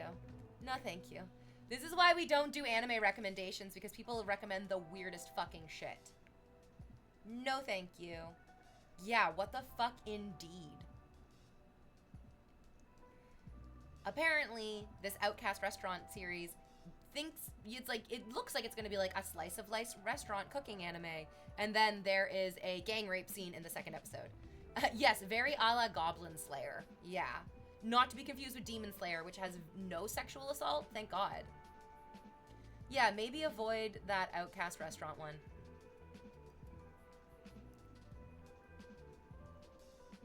V, I couldn't get into watching Attack on Titan. That's okay, that's probably for the best. Did you see K-pop Demon Hunters? I did, I really enjoyed it. Like, I liked K-pop Demon Hunters so much, during the climax of the film, I actually sat up on the couch. I went from like laying down, hanging out with my dog, eating a snack, to being like, okay, I need to lock in because it's really going up. It's really happening now. I sat up, I leaned in, I was like yelling at my fucking screen. I loved K-pop Demon Hunters. I thought it was great. I'm excited that they'll probably end up making more of it because it's so successful. I love how they fight so stupidly in Dan to Dan. Hey, it's not stupid if it works, you know? It's not stupid if it works. I love how smart they are. In the most recent episode of Dan to Dan, Okarun and Momo and Gigi are up against a Mongolian deathworm. This like gigantic fucking underground serpent. And Okarun transforms using his Turbo Granny powers. And he's like, all right, yeah, I get to go all out again. And he just like straight launches himself at the worm. And the shot of him just like standing perfectly straight, kind of like he's planking, just like on the other side of the Mongolian deathworm, is very, very funny. It's very funny. I love it so much. It is very stupid. Yeah, he headbutt the shit out of that worm. What is Dan to Dan about? Dan to Dan is about Momo, Ayase, who is a schoolgirl who believes in ghosts and spirits because her grandmother is a spirit medium. And she befriends a sort of nerdy guy in her school who believes in aliens. And he believes in aliens and she believes in ghosts and spirits and demons, but they don't believe in each other. She's like, there's no such thing as aliens. And he laughs at her and he's like, there's no such thing as ghosts. And then they discover that they're both wrong and they're both idiots. And then they have to go find his testicles. A big part of Dandadan is that Okaroon gets his testicles stolen by a demon. And they're like, you gotta get your balls back, baby. It's an amazing TV show. It has a wonderful balance of levity, where like there's hilarious moments. There's a lot of heart. It does talk about a lot about like love and relationships and the way that love and relationships will change over time. And then there's amazing action sequences. One of my favorite elements of Dandadan is that they have really strongly color-coded each of the threats that they get to encounter. So every time they go into a battle sequence, they do it in this beautiful wash of like monochromatic color. It's amazing. It's so good. It adds a really exquisite visual element to all the fights that they go through, whether it's in black and white or red and black or purple or yellow or green. It's really fun. It's beautiful. It's very striking.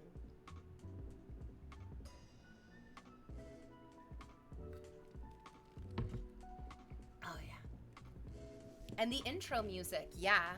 The intro music is undeniably fucking amazing. Where's my hairbrush? There she is. Got tangles. I even like, so sometimes what happens is that after the first season, they'll give you a new song. And sometimes the new songs don't always hit in the same way as the original openings and closings do. But Dandadan nailed it. My only critique of the second season opening song is that it's not long enough. Play the full 2.5 minute song, you cowards. Don't give me 30 seconds. Give me the whole song. Aliens are not real. Witches are not real. Oh my god. They're both real. It's all very real. Very real. All real. All the time. I'm a witch. I've bewitched you, obviously. How can you say there's no witches when I'm right here bewitching you? Have you seen the new Devil May Cry anime? It is the best show on Netflix for the series. Devil May Cry was sick. I've heard good things. I've heard really, really good things about it. The fandom seems to be very into it. The story seems to be pretty interesting. I'm gonna add it to my list. I'll add it to my list, baby. Yeah, I'll definitely check it out. It seems to be right up my alley. Why not? A witchy outfit today, indeed. Hi, everyone. What's good, Viking Viking? Welcome, welcome, welcome. How are you feeling on Monday? Yeah. They've got Dante's character down proper. That's exciting. Like good adaptation of the characters. Does it follow the game's story or do they make up their own story? I watched the 8 episodes in a row, finished the show in about, oops, sorry, my mouse is over top of your comment. So I can't see how many hours you finished it in. That's my bad. That's not your fault. Well, that's good. We love to see that. I love a good binge. The best part of binging is that you don't exactly remember everything because you're so caught up in the experience, which means you get to go back and rewatch it. It is a new story. It doesn't follow the game's story. Okay, wonderful. That's excellent. Is it like a continuation? Like, does it pick up where the game ends, or does it happen before the game, or maybe even parallel to the game? I don't know. Yeah, I've been aware of it as like a video game. People have like really loved it as a video game. Oh no, now this guy is saying it is the same storyline about him and his brother, and the animation is really good as well. But the ending was hectic. So wait, hold on. Does it follow the game or not? And we're getting two conflicting answers here, which is totally fine. It could just be different interpretations of how closely it follows it or not. Yeah. Schrodinger's chat, as with every big streamer. There's no way you're gonna get a consensus. There's no way we're getting a consensus here. The game is further along in the story, so it's like the TV series is kind of like a prequel to the game. Kind of sets up and gives more backstory.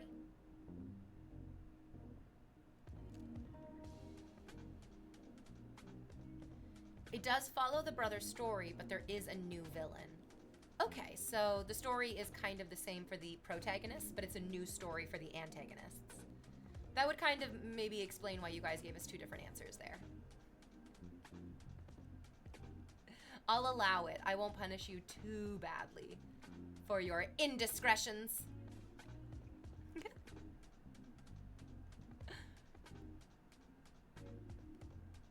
I love the way that stories are told in the Eastern style. That going back to like the Coen brothers and their movies. Each of their movies feels like kind of like the peak of Western style storytelling.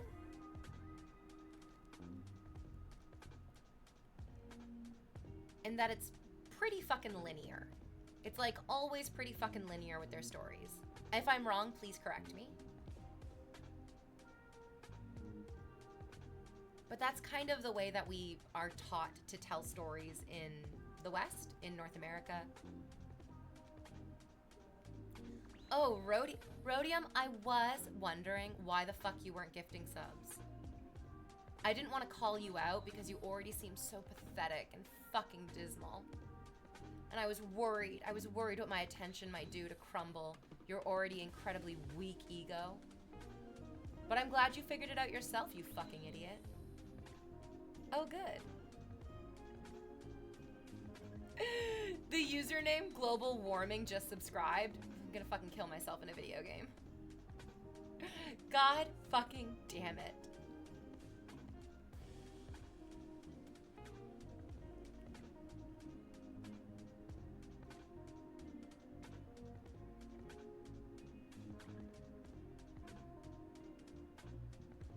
I get that especially in anime, telling the story in a non-linear fashion is also a great way of reusing animation.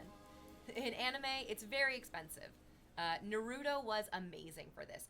Naruto, I feel like, is the GOAT of showing you flashbacks. I'm almost positive there was even an episode in the early seasons of Naruto that showed you a flashback to earlier in the episode, where one of the characters was remembering what was said to them just like 10 or 15 minutes ago, and they reused the exact animation over and over and over again. I think that's wonderful. I mean, I'm glad that animation has kind of moved away from reusing. Oh my god. You see it so many fucking times. You see the same shots over and over and over again with the same music. But I like that style of storytelling where they keep going back and then bringing it into the present and go back and they bring it into the present. I feel like it gives you the opportunity for those past moments to become so much more transformed. I think would be the word. Much more transformed with the like ongoing context of the story progressing. Yeah. How's your gaming going? Have you been playing any new games? No, I've just been really enjoying my Animal Crossing Island. I'm one of those psychotic people who just loves their Animal Crossing Island so much. I really, really love my Animal Crossing Island. It's beautiful, it's perfect. If you guys want to go visit it, here's my dream address. Oh, wait, hold on though. My dream address might be still my Halloween Island. I don't remember the last time I updated my dream address. No, I must have updated it for Cherry Blossom season. My dream address might be in Cherry Blossom season, which is especially beautiful. I love my Animal Crossing Island. I love how peaceful it is. The other day, this guy came up to me and he was really eager to flirt with me. Like, I had seen him before and he had introduced himself to me before.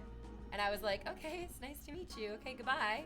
And then the next time I saw him, he like came up to me and was like so excited to talk with me. And he fumbled so hard right out the gate. because he asked me, do I play any video games? And I told him, yeah, I love playing Animal Crossing. It's my favorite game. And then this guy literally laughed in my face and was like, that's not real gaming. And I was like, well, I mean, Animal Crossing New Horizons has, like, sold so many individual units. It's one of the best-selling video games of all time. Just Animal Crossing New Horizons is one of the best-selling video games of all time. It outsold any individual Call of Duty game. That's how good it is. Obviously, if you add all the Call of Duty games together, it would be like 1 billion fucking sales. But Animal Crossing New Horizons has outsold any individual Call of Duty game. It is one of the most popular video games of the last 10 years. Undeniably, so many people play it. And this guy just wouldn't let it go. He literally laughed in my face and said, okay, if you want to consider it a real game, you can.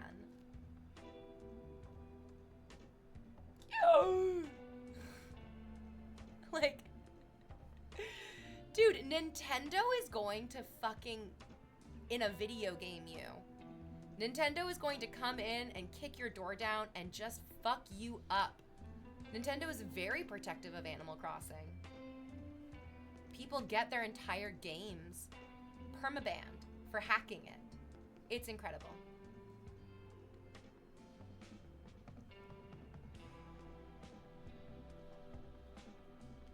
Global warming, soon coming to a stream near you. Get your water ration coupons now. V, do you think anime shows cost more for development than video games? I don't know which costs more. I have no idea. I think you can Google that. Yeah. Have you ever done... I don't even know what you're asking me. Can one of the moderators Google what that is? Some kind of running? I don't know why, but I'm like... It sounds dirty. It sounds like a dirty kind of running. I mean, sometimes I go to the track near my house and I go for a run. What is that? Google that while I'm on my break. You go ahead and you Google that. BRB.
welcome back. Welcome back.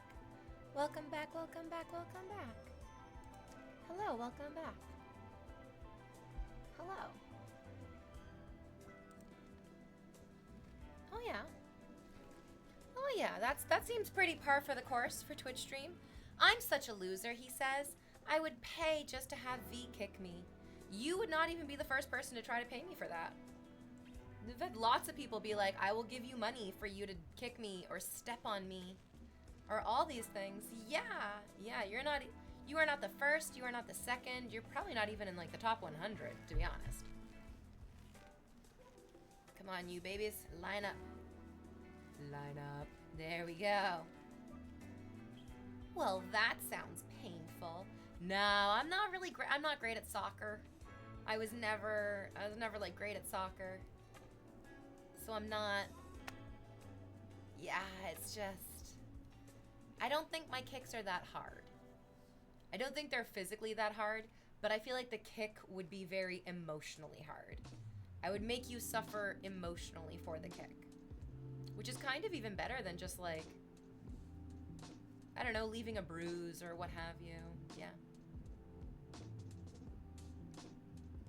I think they said, have you ever tried natural running? Does that mean like without shoes on maybe? Yeah, I don't know what that person was talking about. Yeah. First of all, says Awesome Sauce, everybody can play any game they like. Second, if you ask a gamer girl which games they play, in my experience, you're gonna hear Animal Crossing or The Sims 80% of the time. Yeah. There's also lots of gay men who love playing The Sims as well. Not to erase them. Oh yeah. Oh yeah. Friendship note. Friendship happening. Oh yeah. It sounds painful to get kicked by V. I guess it also depends what shoes I'm wearing. Yeah. Also, lots of women playing Minecraft as well. Lots of women playing Minecraft. And gay men, yeah. I might be traveling to Canada. Fuck my life. It would be complete if I got to be kicked by you. You can't afford it. You're not even subscribed to the channel, nor have you gifted any subs. Absolutely not. Yeah, you need to do a lot more work to earn my trust and respect. Yeah, start gifting subs, and then we'll see how it goes.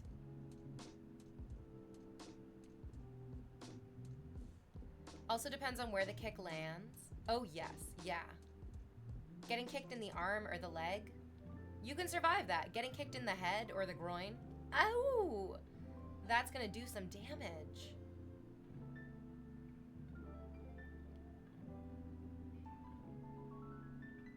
Hopefully you'd be wearing heels or cleats or something with a spike. Well, hopefully it does do a little bit of damage. That's kind of the point. Imagine I kicked you so hard it left a bruise, and then I made you get that bruise permanently tattooed on your body.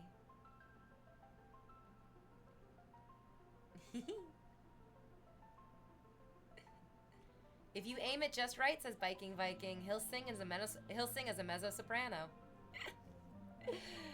Baby, I'll get you all the way to soprano. We'll get you to that fucking castrati level, absolutely. And well, now that fantasy's gonna live in my mind permanently, much like the tattoo would.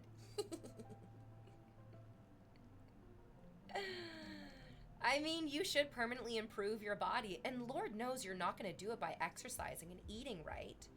You might as well do it by getting a beautiful tattoo of the bruise that Invader V left you. As a conversation starter. And also a wonderful way to preserve evidence for the police. Yeah, oh yeah. One of the movies that I rewatched this weekend was Kiss the Girls, which is, it's not a great movie. It's not even the best, like, Morgan Freeman playing a detective movie, because that's obviously Seven. That's obviously Seven. But one of the worst parts of watching Kiss the Girls in 2025, the story is that Morgan Freeman works for the police department. He works as a forensic psychologist, I think is his title. So he really gets into the mind of these killers. His niece is kidnapped from like where she lives down south in like Georgia or somewhere. And so he travels from Washington, D.C. down to Georgia to try to find his niece and unravel the mystery. And as soon as he gets there, he's introduced to two of the police officers who are in charge of the investigation, because it's not just his niece that has gone missing. There are several other women who have gone missing in the same town around the same time. So they're like, these are all connected. This is like a big mystery. And one of the detectives that he's introduced to is Kari Elwes. And as soon as I saw him on screen, I was like, oh shit, that's a spoiler and a fucking half.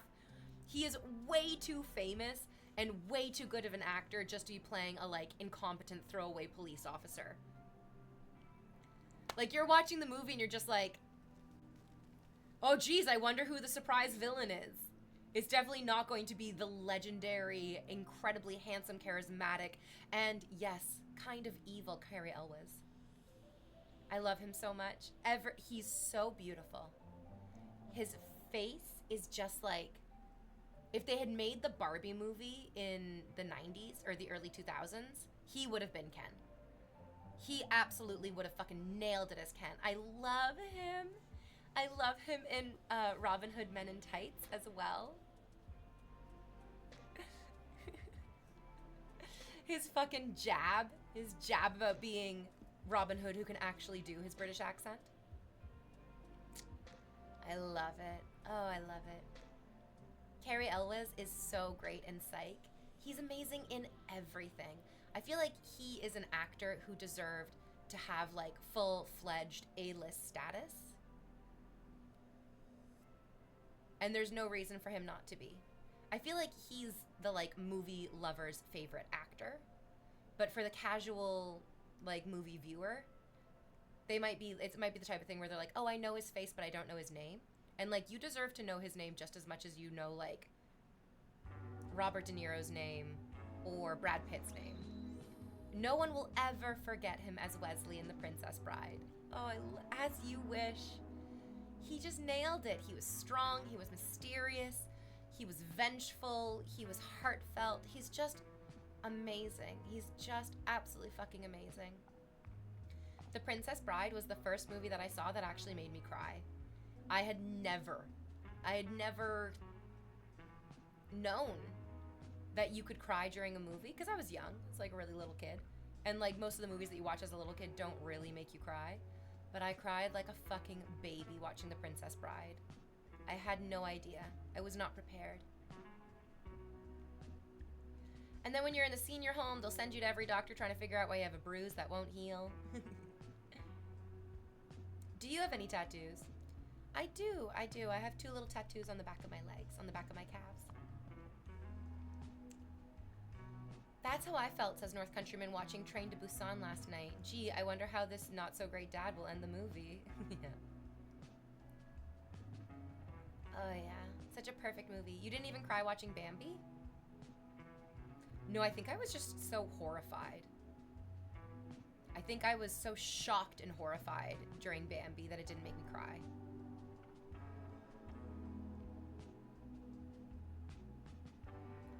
Oh yeah, and then Jay Chosen is like, the first movie I saw was Bambi. We are not the same.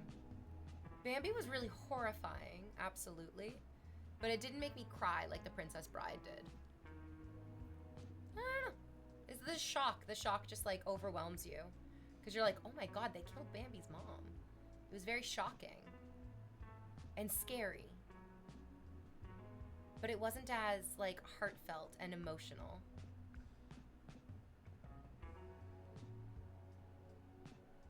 As Princess Bride was. I just loved it so much. Maybe also because I was older when I saw The Princess Bride. Also, Train to Busan, thumbs up, solid. Loved how everything in that movie, loved how everything moved in it. Yeah, it's a great movie. It is really, really good. I think it's one of those movies that really lives up to the hype. That like, I've never heard anyone say anything less than it's an amazing film. Which oftentimes can kind of like leave you, like, whether it's intentional or not, can leave you a little bit disappointed when you actually watch the movie because it's been so hyped up. But I think it lived up to the hype. I really enjoyed it. I'll be honest, my original takeaway from Bambi was just Thumper, and that was all that I remembered. I feel like Fox and the Hound was sadder than Bambi. And maybe that's just because I was never like a big Bambi fan. I didn't like love Bambi. I watched it and was like, okay, that's fine. But Fox and the Hound was way sadder. Much more, like, gut-wrenching.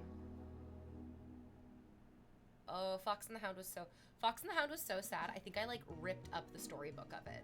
Because I was like, I can't handle this. This is too much. I must destroy it. You just unrepressed Fox and the Hound from my head. Oh, yeah. Yeah. That one was way scarier and way more intense and way more sad. I loved Fox and the Hound. Oh, good God. The full impact of the dress, it kind of just, like, hit all at once. You're welcome. One Flew Over the Cuckoo's Nest is a great movie. Have you ever read the book? I've definitely seen the movie, and I think I saw the movie before I read the book, but the book had so much more of an impact on me than the movie did. To the point where I don't really remember a lot of the movie, but I remember the book so much because, in particular, they didn't put this into the movie because I don't think they had the budget or, like, the technical ability to do this. But when they're asleep in their beds, they have, like, he has this hallucination about, like, descending into the floor. And it kind of reminds me of, like, how they showed Silent Hill. And the, like, flaming, terrifying mechanism that was grinding up everybody underneath the asylum. That is the thing that's, like, stuck out to me the most and I remembered the most. And that was only in the book and they didn't have that in the movie at all. And so I was like, I don't like the movie as much because I liked that part in the book the best. Ladies and gentlemen, for your consideration, The Land Before Time. Oh, and then they just made so many sequels. And then they just made so many sequels. They made so many sequels to The Land Before Time. It kind of ruined the original movie a little bit. Which is also what I feel like is happening with Jurassic Park. They need to let the dinosaurs rest. The dinosaurs deserve their fucking peace. Don't overuse the dinosaurs, which I guess would be like a good thing to tell all of humanity. Fuck you, fossil fuels.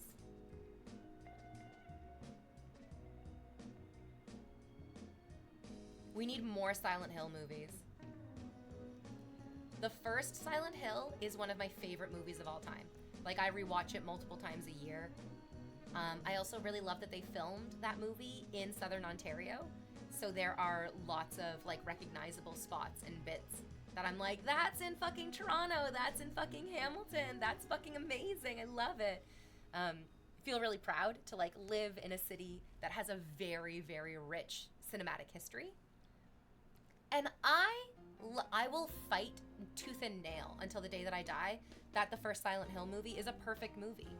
That every part of it is amazing and great and wonderful and terrifying and just immaculate. I love it so much.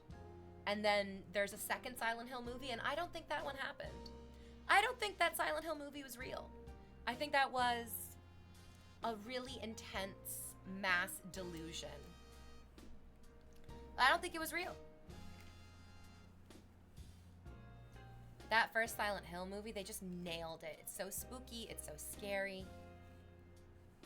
It's just exquisite. It's just absolutely fucking exquisite. Oh, so many tangles.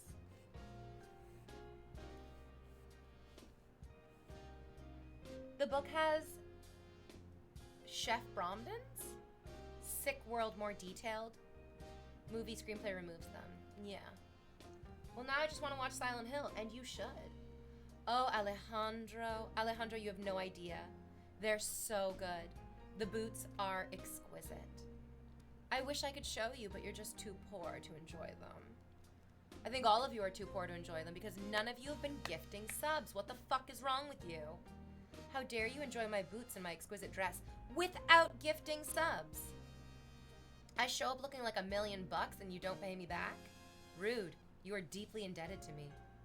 Deeply indebted to me. They've been overusing Jurassic Park the whole time. Oh, I love the first one. I love it. That's a good start. That's a good start. That'll definitely get you the knee of the boots and my knee in your crotch. That's a great place to start. Mad Gasket. I was gonna call you Madagascar. No, you're just a Mad Gasket. I'm glad you fixed this atrocious imbalance as quickly as you did. Yeah. I love a man with a brisk fucking pace.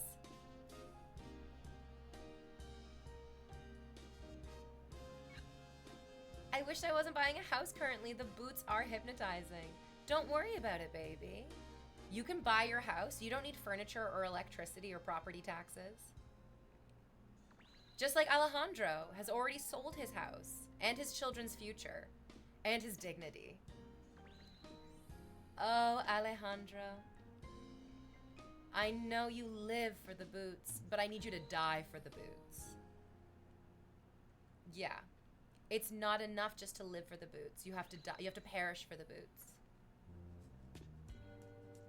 Always in a video game. This isn't real life. I look too good for it to be real life. V, how as a species have we evolved to be attracted to the leather boots? This is a very good question. This is a very important question.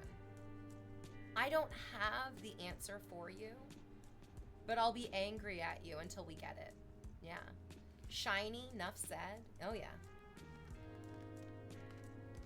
There's a good historical precedent for them as well. Sorry, there's a fluff in my nose. Oh, I got you. There's a great historical precedent for boots because we've been wearing leather boots for like a few hundred years. Yeah.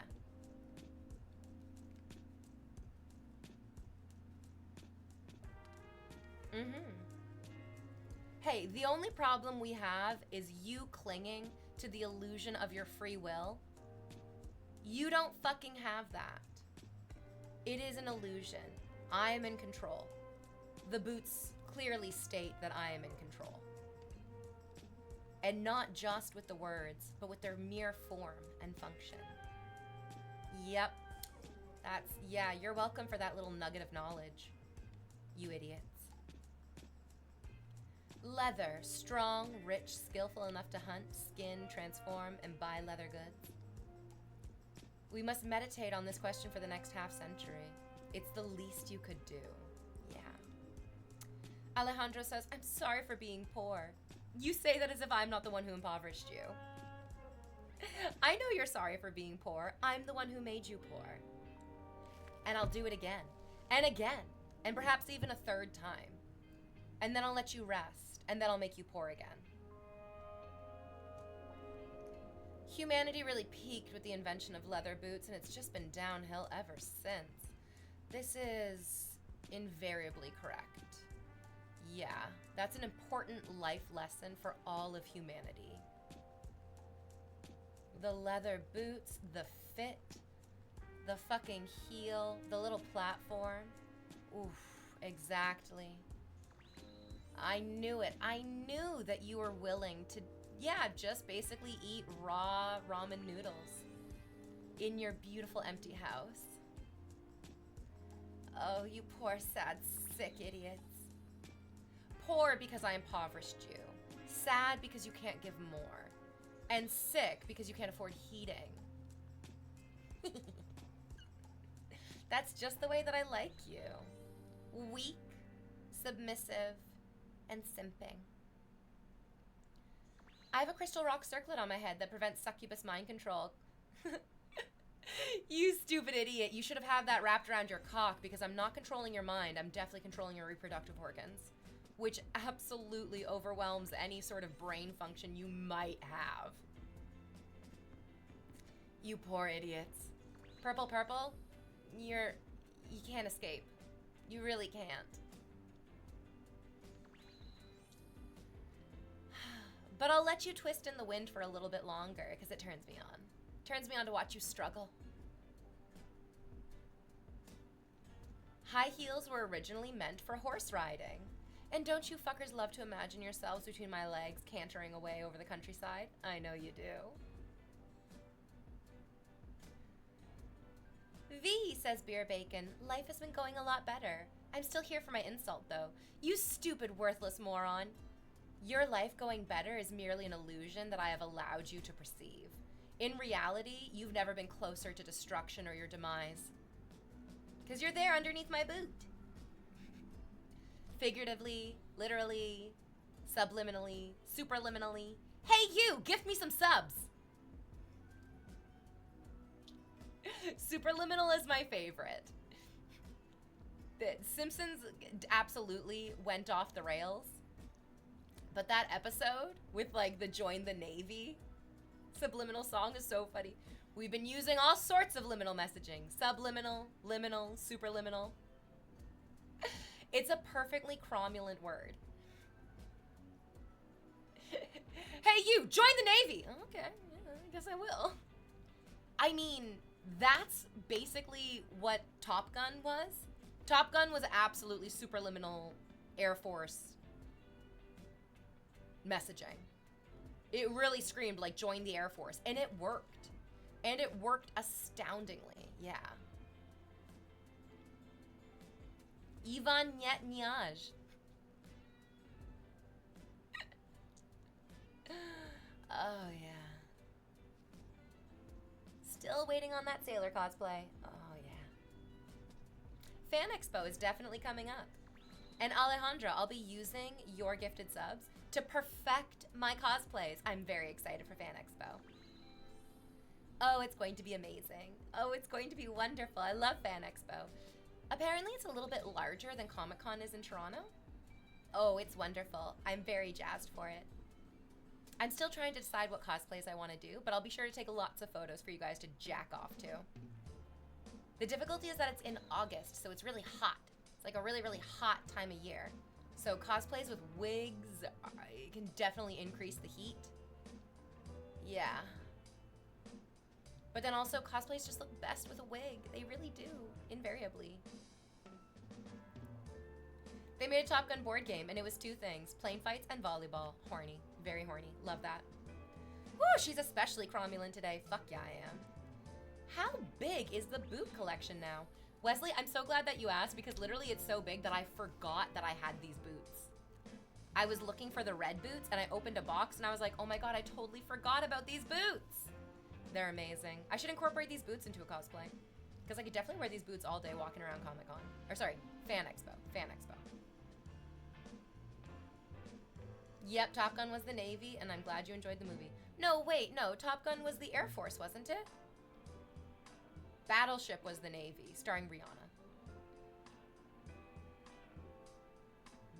The heels were invented in Persia so that when horse archers stood to shoot, they had more stability. That makes sense.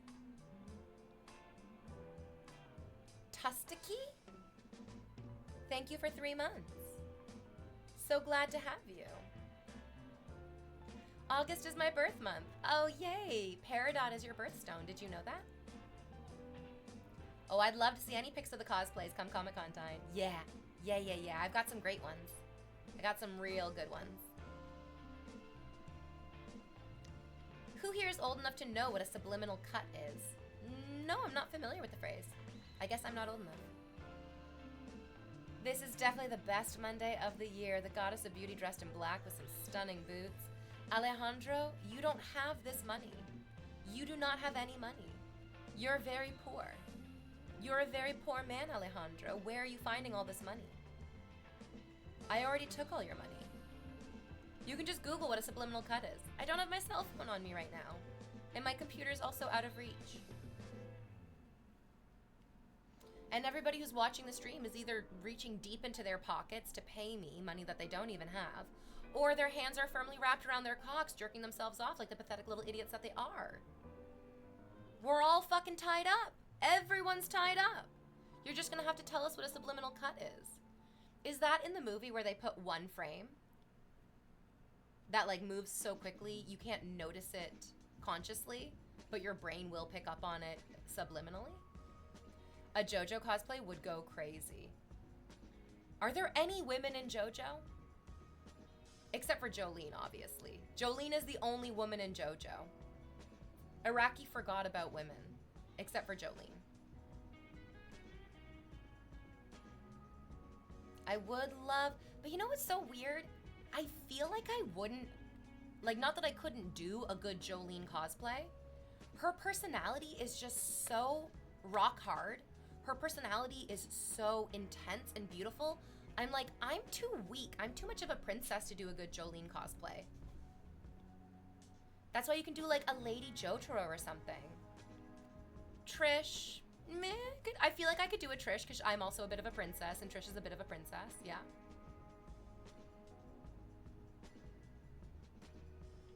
Oh yeah, yeah. And that scary woman who was in love with Koichi.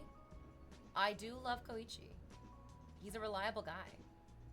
I love him so much that any other person named Koichi in any other medium, I'm just like, oh, I love him. Oh, I just love the character. Can you imagine being such a good fucking character? That now the name is invariably linked with being a great person? That's amazing. Jolene and I have a lot in common personality-wise, says Jay Chosen. The oil training lady from season 2, I think. Oil training lady from season 2. That's not ringing a bell. I don't remember there being like any women in part 2. Wait, am I thinking of part 3? Mariah. Oh, Lisa.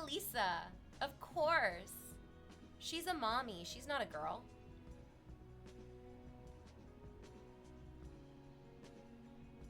How could I forget about Lisa?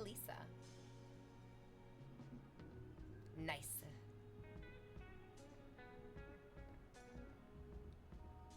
Araki forgot so much about women. Instead of a woman, he made a plankton be a woman instead of an actual woman. Yeah. And then he made Anasui into a man. Like, introduced Anasui as a woman, and then was like, nah, never mind, he's a dude now.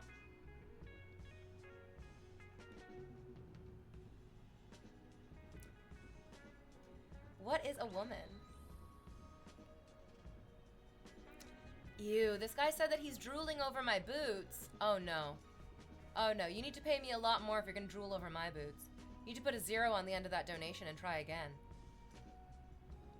Goodness me, you are not allowed to drool over my boots. That is not allowed. Absolutely forbidden. You need to gift way more subs. You need to donate much more money to allow any part of your body, fluids included, anywhere near my beautiful boots. Look at how beautiful they are. Look at their exquisite form. The way they hug the curves of my legs. The way that they accentuate the length of my goddamn stems. God fucking damn you. God damn you. And your impertinence. So impertinent, right? Deeply impertinent.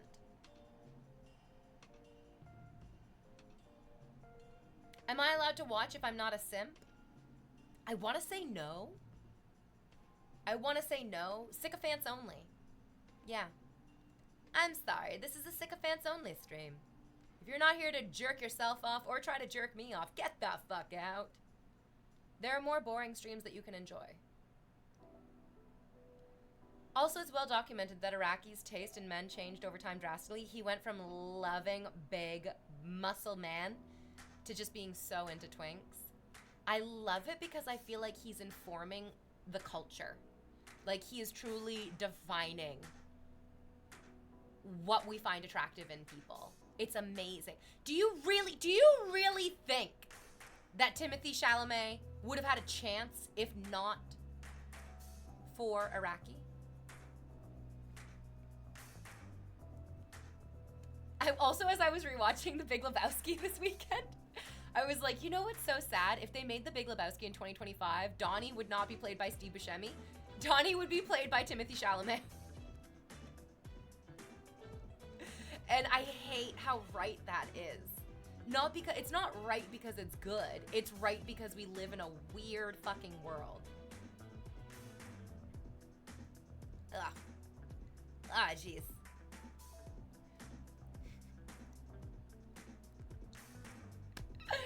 You guys absolutely need to go see Friendship. You absolutely must go see Friendship. It's one of the most inappropriate and hilarious lines that I've ever heard in a movie.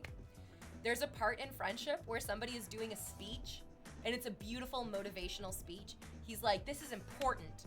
This is the fucking backbone of our society, and I think we should still be in Afghanistan. And it's so funny and so inappropriate. I just want to tag it on to everything now. Yeah. Timothée Chalamet would play Steve Buscemi's character in a remake of The Big Lebowski, and I think we should still be in Iraq. It's so fucking inappropriate. Oh no, Afghanistan. And we should still be in Afghanistan. It's even worse. Oh my god. Oh, it's so, if you just want to ruin the mood, just tack that onto the end of anything. Happy birthday, and I think we should still be in Afghanistan. It's so wrong. It's so inappropriate. Oh yeah, part 5 is just all twinks as far as the eye can see, and I love it. It's great. You know what Selma Hayek did from dusk till dawn? Can you please just do that cosplay? Whoo, my God in heaven. No. Absolutely not. I am very opposite shaped from Selma Hayek.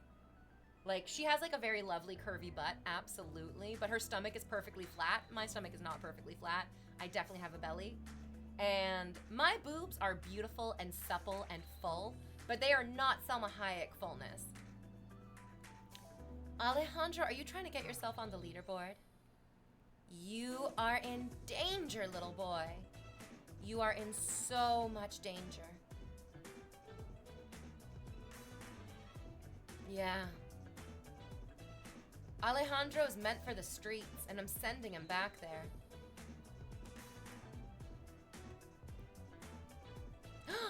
My mistake! Thy spuds, I am so sorry.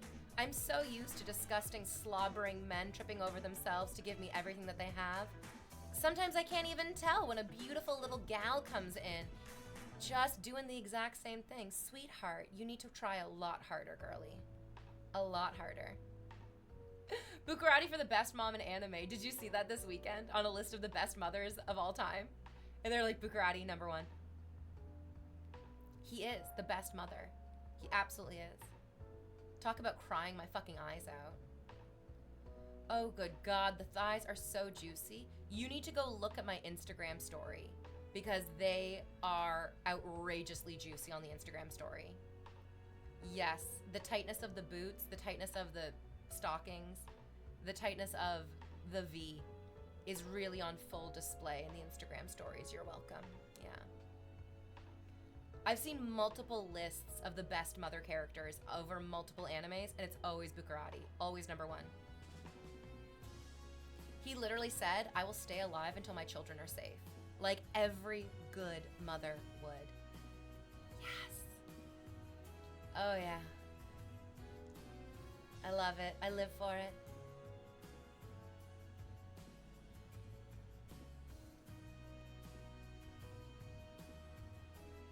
And Ritus, I can't wait for you to watch Freerun because Fern is simultaneously the best daughter and the best mother. I think it should speak to you how wonderful she really is to be able to maintain both of those positions simultaneously. I can't even speak. I can't even speak for how much I love Fern. I love Fern so much. My sweet, beautiful little eggplant of a woman. She's an eggplant. She's an eggplant. I need to cleanse the taint of Squid Game Season 3. Yeah, I'm so sad that you didn't enjoy it. You deserve to love everything, Ritus. Alejandro, you worthless, disgusting idiot. How dare you speak to me without gifting me subs? How fucking stupid do you have to be? It's disrespectful, it's rude, and I will not stand for it because I'm sitting down right now.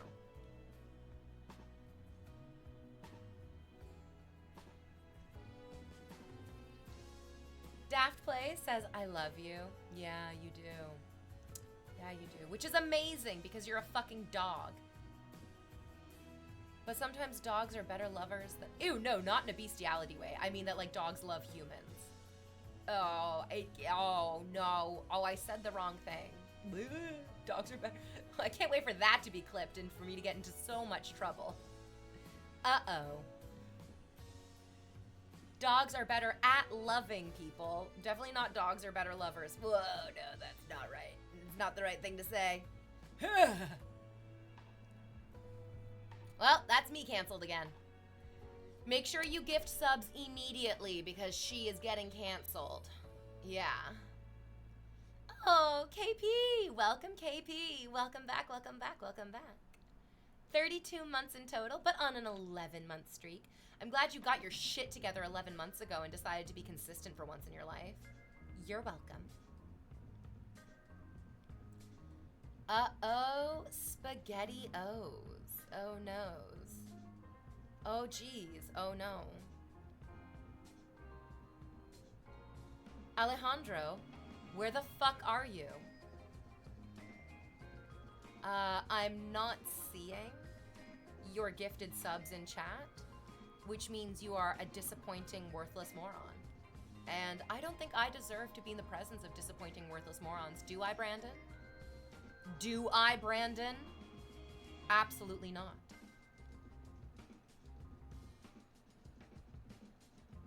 Brandon, don't you disappoint me too. I love the Simpsons reference. That was something that I was also very shocked to sort of put together in rewatching The Big Lebowski, that Maud Lebowski is like insistent that she gets impregnated by the dude. But why would you want to be impregnated by a man who has the exact same name as your father? That's fucked up on an intense level. That's terrible. I have like sworn off dating any men who have the same name as my dad, my stepdad, my brother, or my stepbrother. And they have like, their names are basically like Matthew, Mark, Luke, and John. They have like very, very regular fucking names, which has invariably shrunk my dating pool, but for good fucking reason. Why was she so insistent on becoming pregnant from a man who has the same name as her father? It's not good. It's not good. Oh yeah, I've heard that Cate Blanchett is going to be in the American Squid Game. Yep. Because they're gonna wring every fucking bit of that IP out. They're just, much like how I'm wringing every single bit of, you know, gifted subscriptions that you have out of you. It's time to ring, ding-a-lings.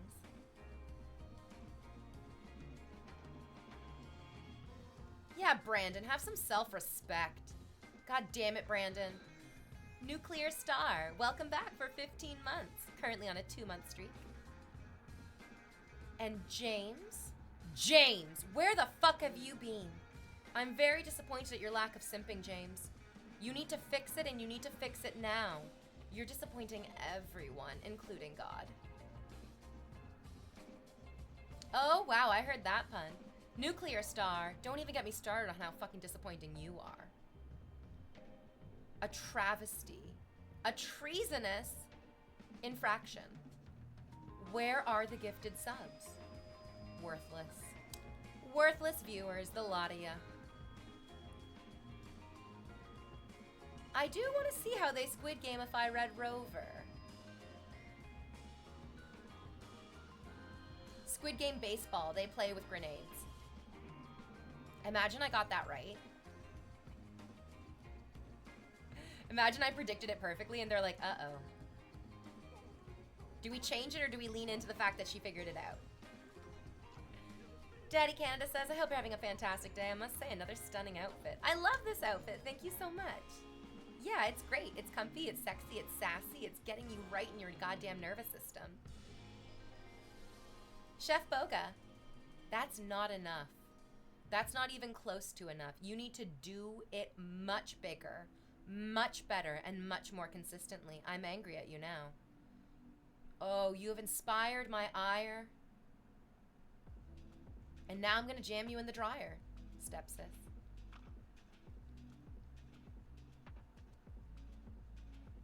It was so fucking weird. It was Cate Blanchett playing a paper flipping game with a homeless person. Oh yes. Yep, yeah. Oh yeah, makes sense. So I feel like they're gonna use Korean games? I mean, yeah, who knows what games they'll use. Maybe it'll be a mix of Korean games and American games. Are we gooning? No, no, no, you're here to serve me. Yeah. But they were in LA doing it. Oh. That would be the place to find desperate losers willing to do anything for a fucking buck. Oh yeah. LA is not the place to be. Mm-mm. Not enough. Do it again. Put a 0 on the end of that and try again, worthless. Mm-mm.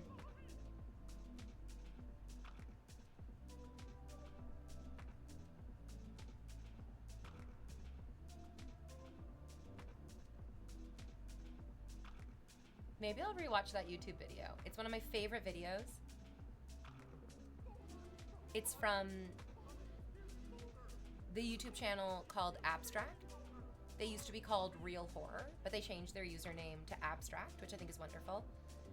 And they made an incredibly entertaining and comprehensive video on the most prolific arsonist in American history. This guy burned down huge swaths of Los Angeles. It goes into the historic details of why Los Angeles has the perfect storm of geological factors to create really intense fires. It has I think they're called the Diablo winds that come down off of the mountains. They have like lots of very long dry seasons. I feel like if I ever went to Los Angeles, I would just want to go on the arson tour. I would want to go to all the places where all the arsons were set and learn about all of the disastrous history. Spoiler alert, of course the person who was setting all those fires was a fucking firefighter. It's an amazing, I don't care if I spoiled it for you, just go watch it, you're still gonna enjoy it. Yeah, it was a firefighter who was setting all those arson fires. Spoiler. That's not even a spoiler. It often is. I'm gonna be honest with you, this is an important thing that we should all learn. So many arsonists are firefighters. Almost to the point where if there is a serial arsonist active in your area, you need to go to the fire station and be like, okay, which one of you is it?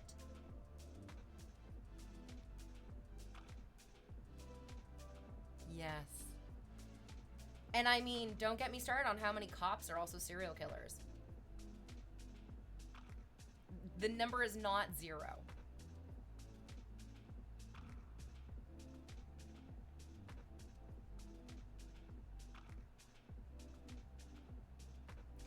V, I watched the movie F1 and it was pretty good. I hate Brad Pitt.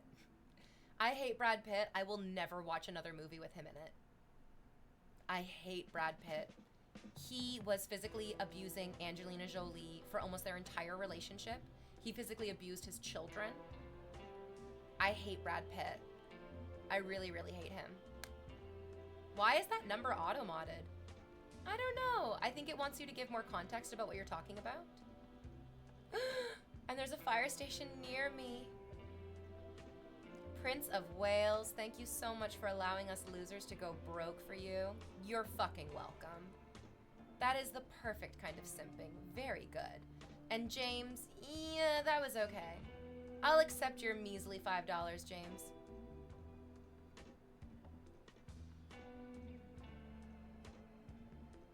Oh no, the next thing you're gonna tell me is that lawyers are liars. Oh my god, I love Liar Liar. How good is James Carrey? How good is Jim Carrey in everything? Ew, ban the guy who said that Brad is daddy. Nope, go fuck yourself. I don't want it. Oh, that's a little bit better, James. Yeah, I'll accept it. Can you imagine listening to somebody say this man abused his wife and he abused his children, and then you spit that disgusting fucking nonsense? Yikes, not a huge fan of it. But James, a big fan of that donation. Good boy. Yeah, you got the special alert for it. Geo, you are going to gift the sub, but you're not going to do it while I'm here. You're going to do it on break.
I came back. You're welcome. Don't say I never do nothing for you. Because I'm here now. Oh, Gio did gift a sub. Their third gifted sub in the stream. Can't wait for that to be 300th. Just ready for the day. Oh, and Dead Boy. Ooh, Dead Boy subscribed for 3 months in advance. Oh, yay. I also saw a donation. Welcome back. Yeah. Oh, what good boys you are. What good boys. Oh, so glad for it. So good. On this smoky day. Alt good boy, you're not even subscribed anymore. What the fuck happened to you? Jesus, I hate to see it. Oh, yeah. I can tell that we're getting the smoke from, like, the wildfires that are probably kicking off in the prairies. Usually where they are. Because it's like the back of your nose, the back of your throat is, like, scratchy. It's very scratchy back there. Maybe it'll give me that, like, fun, sexy, scratchy voice that Phoebe got when she was sick in Friends. I feel like that was the only episode that I saw of Friends that I enjoyed. Mostly because anytime it was more about Phoebe, I was like, yeah, amazing. Didn't really love, wasn't a huge Rachel lover. Didn't really care about Monica or Chandler. But like Joey and Phoebe, they were the best characters. I'll fight you every single day for that fact.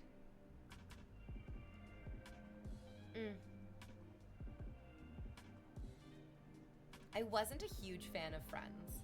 It felt too regular for me. I was like, I want my TV shows to have like magic. I want them to have, I didn't want my TV, I don't like love TV shows that are reflections of real life. I love TV shows that are escapism. I want to escape real life, and I want to watch people try to escape their regular lives, which seem like fantastic and amazing. It's crazy to me that Ross was like the main character. That at the beginning of the show, it was really like a very Ross-centric show. That was the idea for it. Because he is by far the least interesting character, like to the point that I totally forgot about him, and even just naming all the other characters.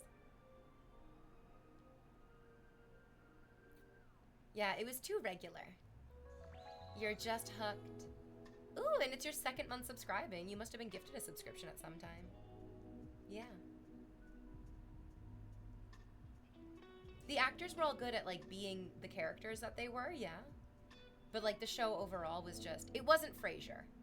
It wasn't Frasier, which was like very funny and very smart and really wonderful. I loved Frasier. I would always get more excited to watch Frasier than Friends. Even though there was a lot of parts of Frasier that I was like, I'm a little girl and I do not understand what this is saying. I do not understand exactly what's going on, but I do love every moment of it. And that's kind of what it felt like rewatching Ghost in the Shell. Like, I know the story of Ghost in the Shell. It's not particularly complicated. But in watching it with the translation, it was in Japanese with, like, English subtitles. I was like, they're really using incredibly florid language to describe kind of regular stuff. Like the way that they call it, like, is it ocular camouflage or visual camouflage? I'm like, you could just call it camouflage. It's kind of implied that it's a visual thing. The big 2-0, I love it here. Bry the Beast, welcome back for 20 beautiful months. Oh, I love that you're back. But if you talk about my boots, you have to gift me 20 subs. If you talk about the boots, you have to gift 20 subs. Yeah. That's the price that you pay for talking about my exquisitely sexual, absolutely erotic, mind-bogglingly beautiful boots. Pay up, you sad, worthless idiots. Get the fuck out of here. You must respect the boots financially. You must respect the boots capitalistically. You must respect the boots economically. I will not allow any disrespect. Yeah. Oh no, I'm a Canadian girl, yeah. It's understandable. I have lots of people assuming that I'm American. There's like 10 times as many Americans as there are Canadians. I love it here in Canada. Absolutely understandable. Yes, yeah, it is. 20 gifted subs. Go right ahead, you worthless mothers. You worthless motherfuckers. Couldn't even get the fuckers out. You don't deserve that. Kato! Oh my god! Free POC, thank you. I'll step in for the boots. Kato, it's been so long! I was actually just thinking about you the other day and how I missed you from my stream. Oh, I'm so grateful, Kato. Thank you, thank you, thank you. Oh, it's been a minute, Kato. I hope you've been well. I'm angry at you for not coming and simping more consistently. What's wrong with you? I've been taking pristine care of myself. All of myself. My brain self, my mind self, my body self.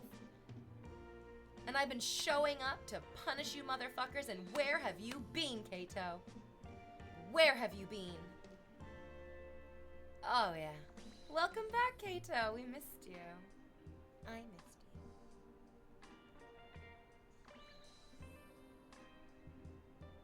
I must, says Gymnastics, financially support the boots. You are right. Do another fucking 20, I dare you, idiot. Yeah. Every time I pop up in chat, you always say something along those lines. How are you clocking that I'm every time? Because I can see you. I can literally see you. You think you guys are watching me? Oh no, you are being watched. Yeah. My skin self has been torturing my other selves. Oh yeah. I'm so sorry, Ritus. But I'm glad that your dermatologist was able to help you work it out. And like, the medication that you're on is wildly effective. It really is. It just takes a little bit of time. And I think you'll thank yourself in the future for going through this, like... And then also the yoga. Don't forget the yoga. Go look up the trauma-informed yoga that I sent you, like, in our DMs. Because it's very gentle yoga. It won't exacerbate any sort of, like, muscle or joint issues. I think it'll actually help ease them.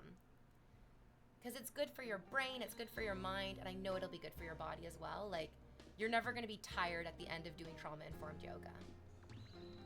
And OV, yeah, you are tanned. Oh, yes, yeah. You can see my beautiful tan lines. I love my beautiful tan lines. I protect them and cultivate them, absolutely. I love my tan lines.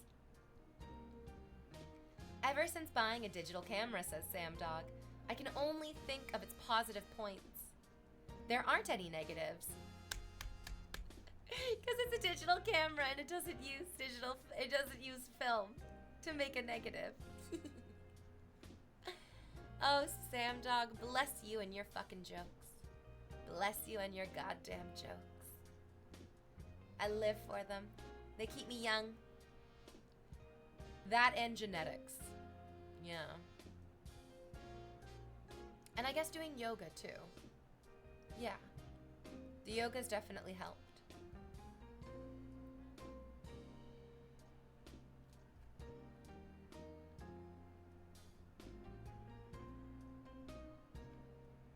Adrune says hi.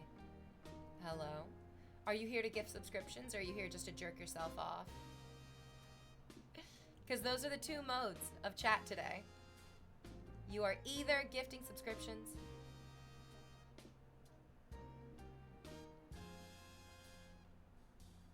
Oh, right, I forgot to give you a summary of my experience with this medication. As I said, I took it at around age 15 for 10 months. My acne vastly improved. It prevented further scarring on my cheeks. Side effects were negligible apart from dry lips. Oh, yeah. That's great, Viking Viking. Yeah.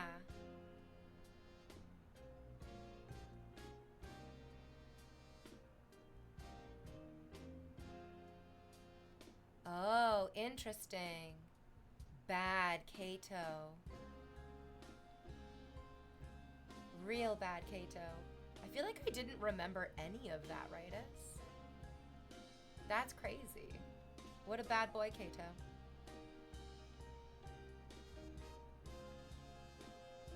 Adrune says, oof, I was not expecting that. Good, I'm glad I was able to surprise you. That's good. We don't always get fun little surprises like that every single day.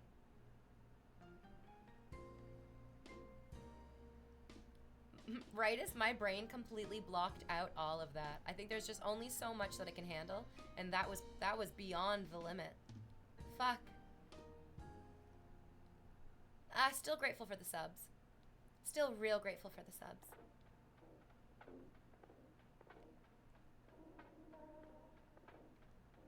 Oh yeah.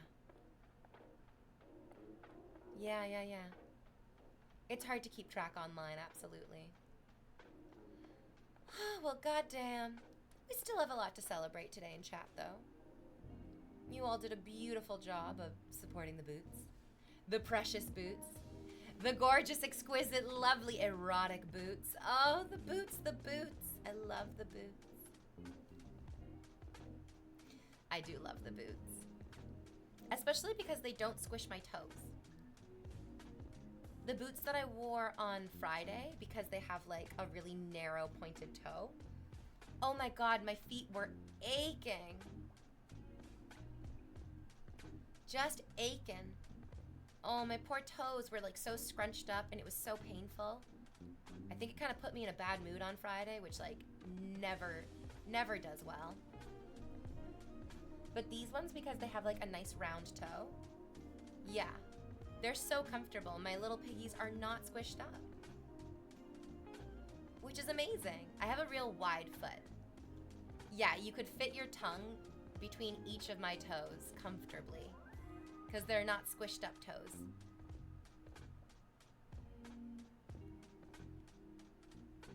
Yeah. I'm just grateful for the gifted subs. Yeah, and you can go ahead and give subs for that description of my feet. Go right ahead, idiots. You got the short end of the stick then. I'm having dry skin, super sensitive to the sun, dry lips, to be honest, an extra dry mouth. Oh, rightus. Are you allowed to take fish oil pills, like an omega-3 fish oil pill, at the same time as being on this medication?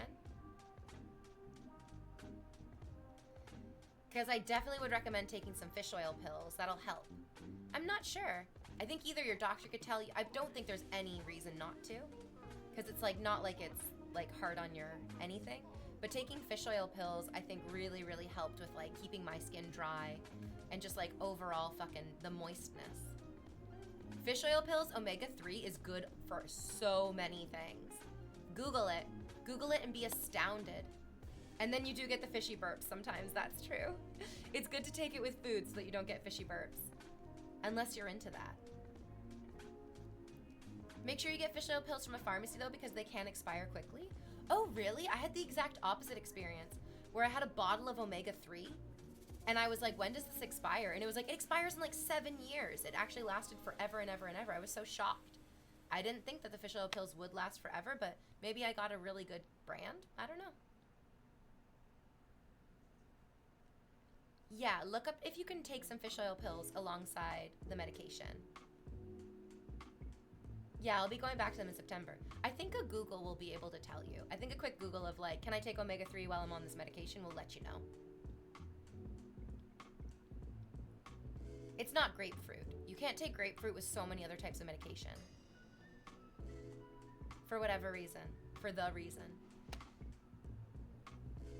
Oh, Lippy, what a good boy. 1,000 bits.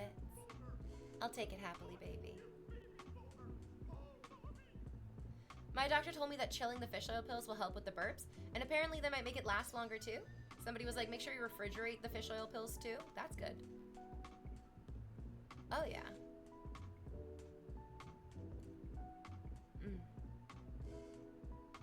Love it for the fit. Oh, you all did so well today. I'm very proud of you and your intense and eager simping. Wow, wow.